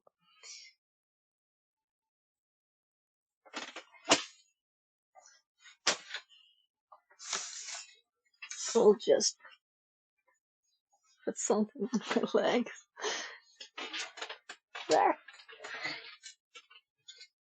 So when you go to bed later, it will be nice to have some cool air here, but not too much. So this is one thing I want to explore. If nothing else, to learn how to do it, right? And I'm sure there's better options than ChatGPT. Emma, yeah, we found the user.txt. Oh, not Emma, Emily. I don't know why. These, I changed the order, put Emily under it. Emma was at the bottom, so that's probably why. On Emily's desktop, there's also a link to Edge.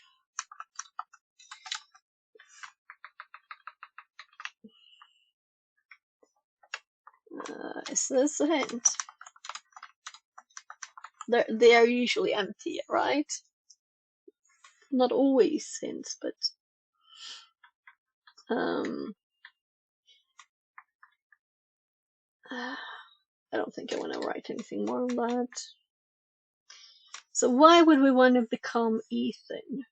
Why? I can't log in as him. He's not remote management users member.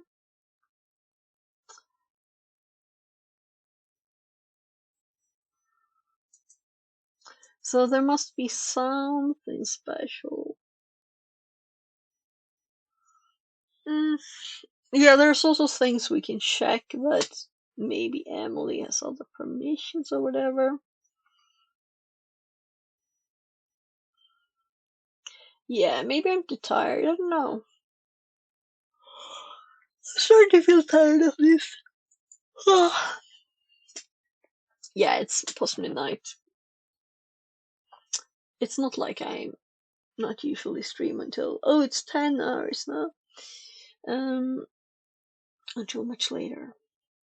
But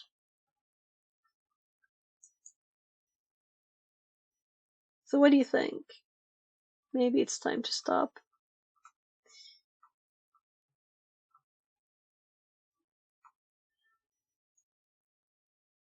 Why do I scroll in this one? Let's just close it. No, actually, can I reopen? I don't think I can. But let's check again. Oh gosh, that's allergy itching now.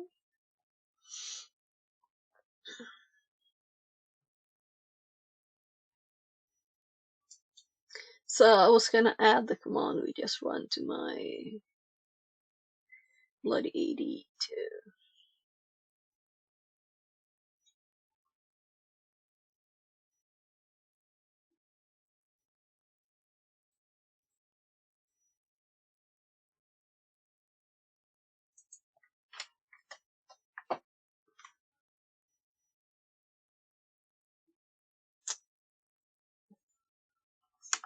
set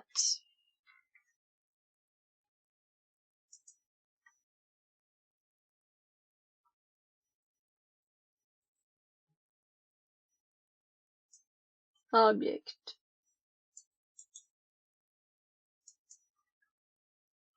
Add ESPN attribute. Yeah, so if I don't remember that I was in the other tab, then it's time. It is probably time. Add a ESPN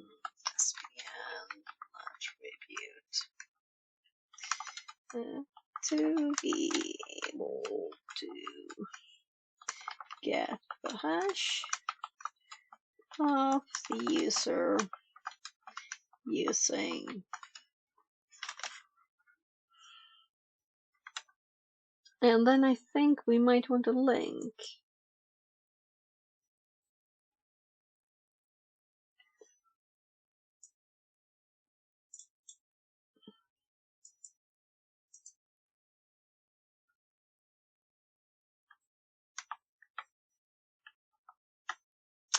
Yeah, just wanted to confirm that.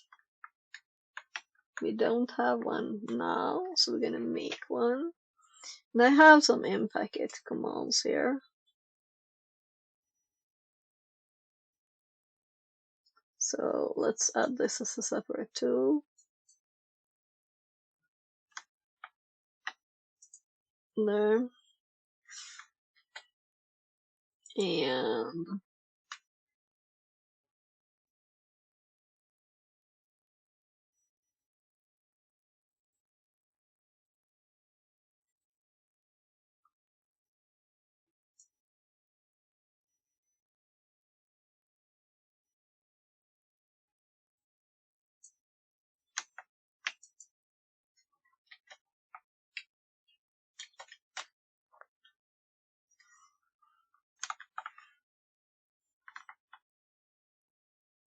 oh gosh.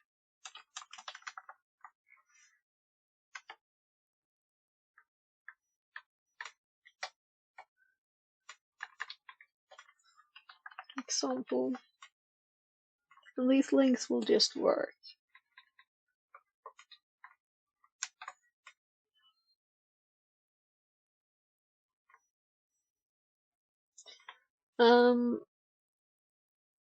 I'm thinking of adding the names. Suggested tools for this.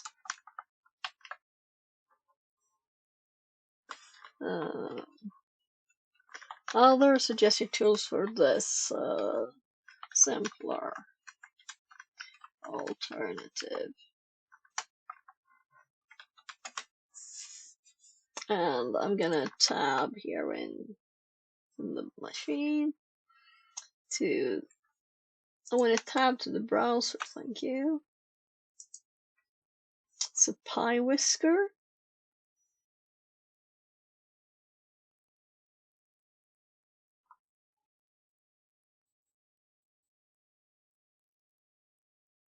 No, this is the other solution.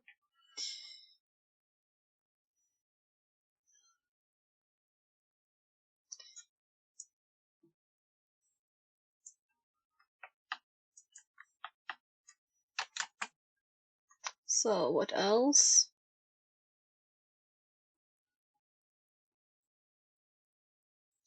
NXE LDAP carb roasting. NXE LDAP -- carbo roasting, which we haven't tried yet, which we are going to try.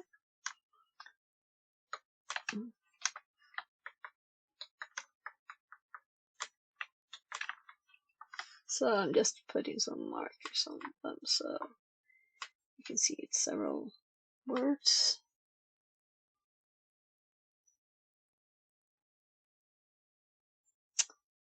So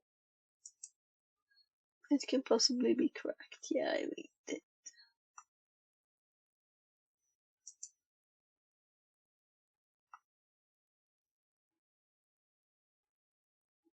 Yeah, here we have the get user experience.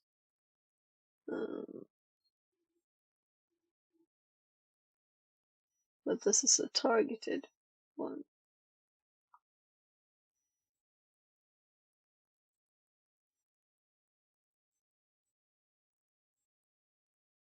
Yeah.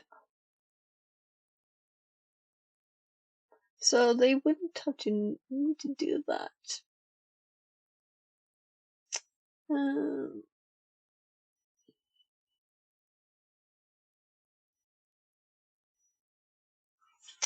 Oh, that's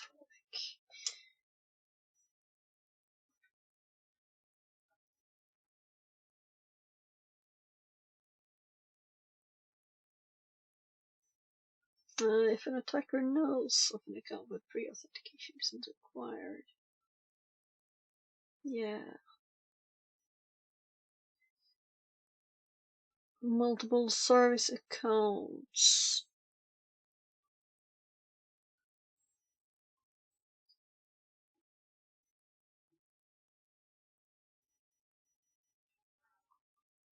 Hmm.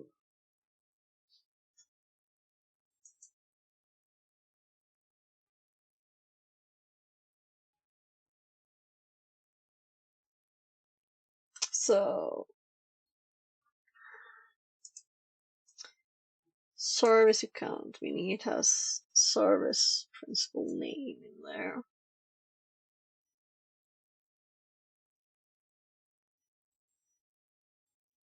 So we don't actually need an account here, but we do, I think, because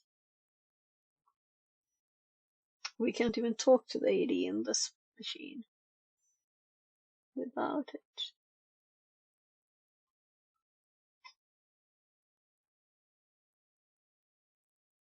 Or that's something else. So there's no pre-auth in here. So now I want to try this on this one.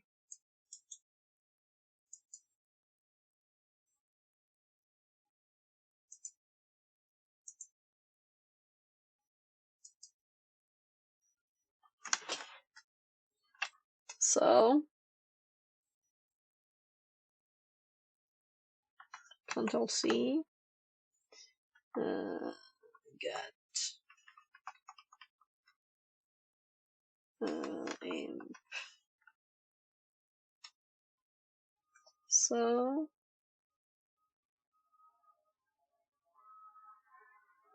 this is the Bobby.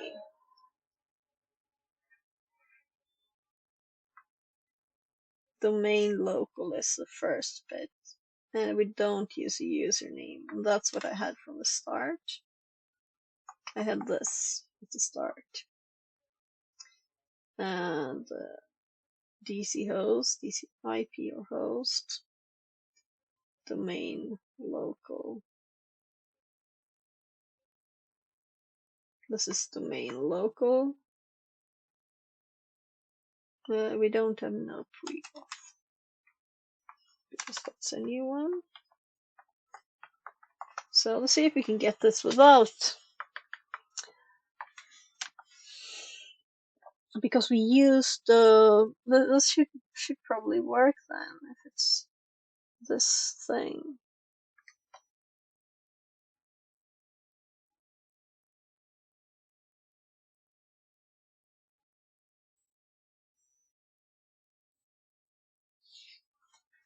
So no pre-auth Bobby.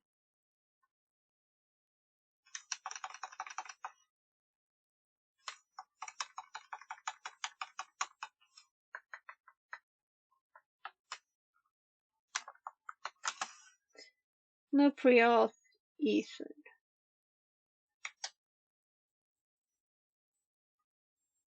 Yeah.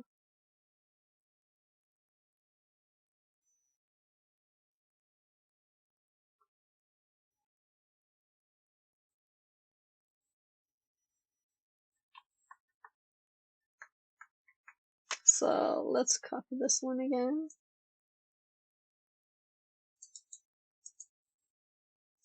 And let's paste it here. Let's add in packet to the start with a dash. And actually not use the wrong characters. In packet and no pi, of course. And then we have no pre-auth Ethan. User's file.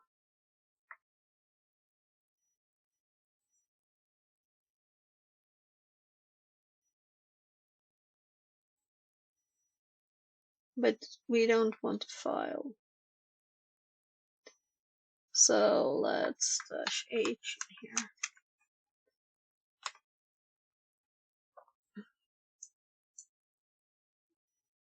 Request username is what we used instead, because we didn't have a file, it was just one.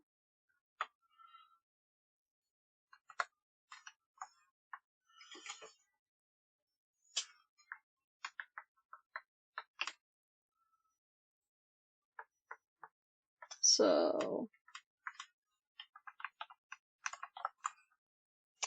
I don't really know what on earth the no pre-auth and then something is for. No pre-auth. Account does not require pre-auth, so obtain service to get through the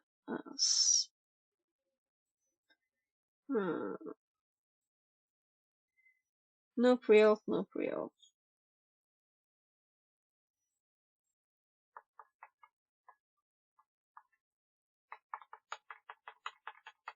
We'll see if this works. If this works.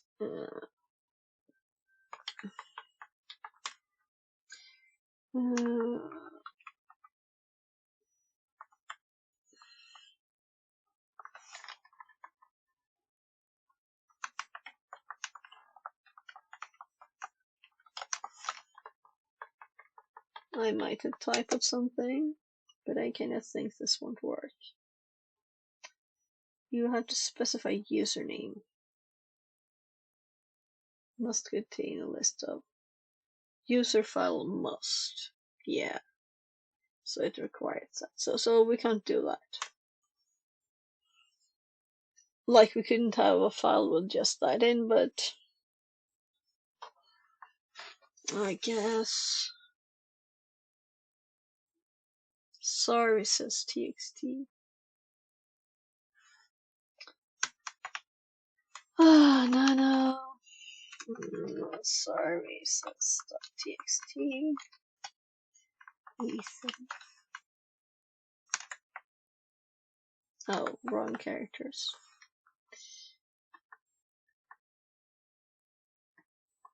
Oh gosh. I didn't use the fixed one, so users file instead here.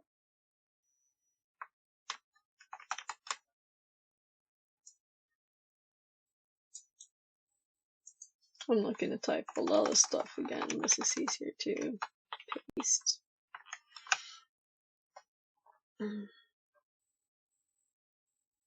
Pre-authentication information, yeah. So we need two things for that to work.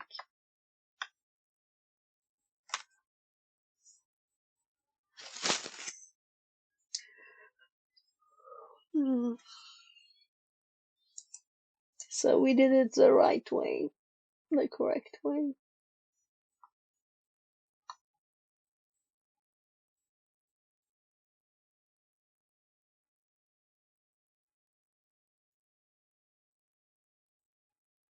Yeah, needs to be carried out with prior told valid domain creds except in Kerber roasting with it. Yeah.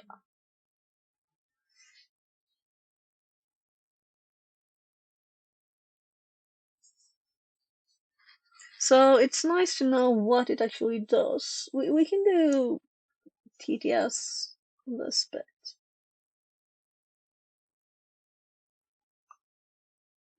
I guess 2 here.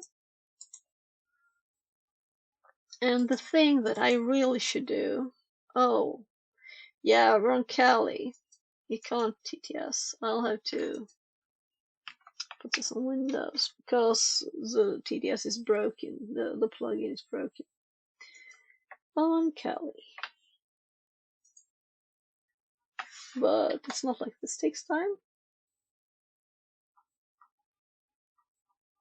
We're just gonna go whole thing. Kerberos. Theory.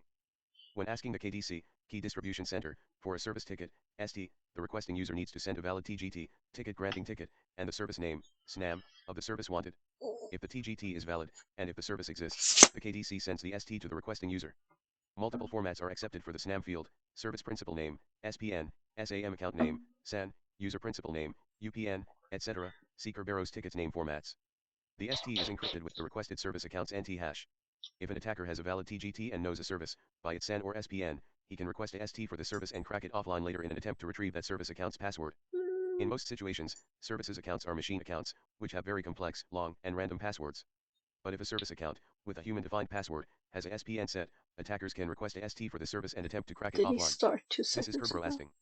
Practice. Unlike ASRE proasting, this attack can only be carried out with a prior foothold, valid domain credentials, except in the Kerberoasting without pre-authentication scenario. The Impacket script getUser SPNS, Python, can perform all the necessary steps to request a ST for a service given its SPN, or name, and valid domain credentials. The Kerberoasting attack can be conducted without knowing any SPN of the target account, since a service ticket can be requested for as long as the service's SAN, SAM account name, is known. Swarm.ptsecurity.com. Nota bene, Kerberos can deliver service tickets even if the service has no SPN at all, but then the service's SAN must end with $, and in this case it's hard to know for sure if the service's password is defined by a human. Kerberoast attacks usually target user accounts with at least one SPN, service principal name, since they probably have human-defined passwords. Sources, Twitter and MS Kyle section 3.3.5.1.1. Bash. Hashtag with a password. Get users pns.py output file kerberoastables.txt DCIP $key distribution center domain /user password. Hashtag with an NT hash. Get users pns.py output file kerberoastables.txt hashes lmash nthash DCIP $key distribution center domain /user. This can also be achieved with netexec, Python. Bash. netexec ldap $targets $user p $password kerberoastables.txt kdc host $key distribution center. Using PyPcots, This is Python, other it is example we possible had. to request an RC4 encrypted ST even when AES encryption is enabled, and if RC4 is still accepted, of course. The tool features an Not E-flag which exactly specifies what though. encryption type should be requested, default to 23, i.e. RC4. Trying to crack $KRB5 TGS $23 takes less time than for KRB5 TGS $18. Bash. PyPcots Kerberos Spiros D $domain T $target _user E23 Kerberos plus password / domain / username password at IP. Hashcat and John the Ripper can then be used to try cracking the hash. Bash. Hashcat M13100 kerberoastables.txt $wordlist. Bash. John format So equals here, KRB5 this one is TGS wordlist equals different. $wordlist kerberoastables.txt. Kerberoast without pre-authentication. In September 2022, Charlie Clark explained how service tickets could be obtained through SREQ requests, which are usually used for TGT requests, instead of the usual TGS REQ. He demonstrated, and implemented, how to This is abuse what this I in a read. Kerberoasting scenario.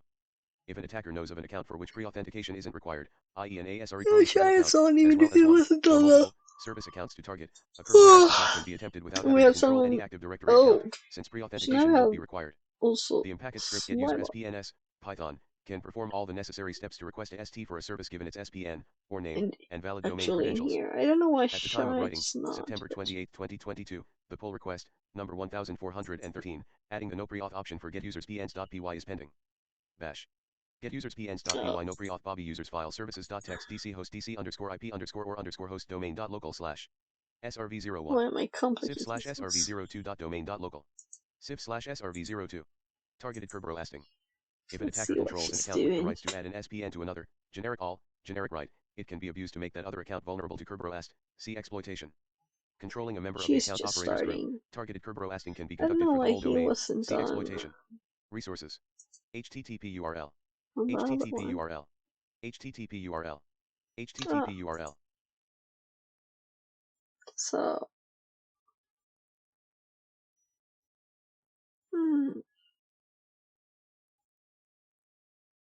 so that's nice. Nice. Maybe I should like read through all of this.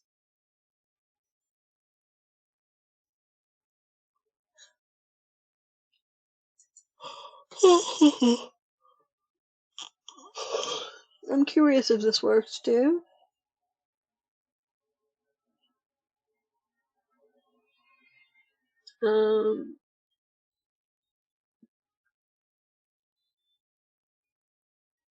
Yeah.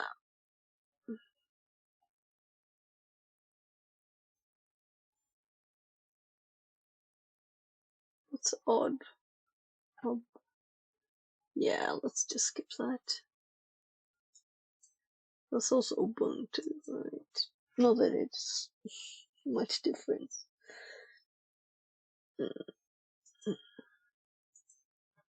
So we'll have to continue tomorrow, and yeah, plenty of time, 4 hours. I'm going to bed. We'll have to start it again then. The only thing we did is copy Mimikatz over there. Because ChatGPT said that it could do get creds from Edge. Where did it say it? Did I remove the tab? Possibly. So we'll see what time I start tomorrow. There'll definitely be a stream tomorrow. And yeah. I think I only rated her Happy Hackin' like. says, good night. That is a long stream. Yeah, good night. Yeah, I'm a bit tired of several reasons, I guess. So let's do a raid. I'm gonna copy her name. So I've raided Shy Hat so many times, so I'm kind of thinking I'll have to split up. And when we have a new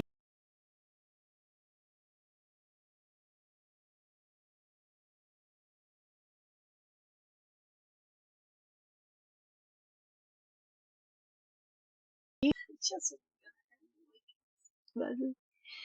good night and thank you for being here. And yeah, cool name.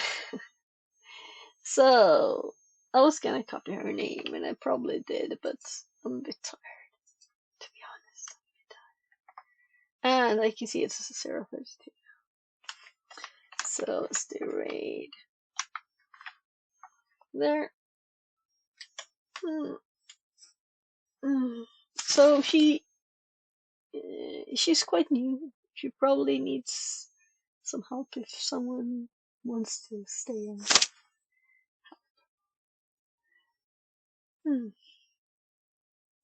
And there's also the Shy Hat, of course. He does like websites. So I don't know. I think he says he does like basic stuff, but I don't think he repeats stuff. I mean, like doing the same thing again. Let's wake up and actually do the raid, right? Good night. Thank you. Bye bye. Hope to see you again. I'll be back tomorrow, and there'll also be another odd look for a job. And now I have like all the things set up, and I actually got one of them from the. I applied to 2 jobs, so one of them I also sent a message to, like one of the people there, and he said he looked. He did. He said they'll be in touch. He said. So we'll see what happens. So good night. And now I almost don't have to click the button. Blah blah blah. I'm not tired. I never do that otherwise, right? Blah blah blah.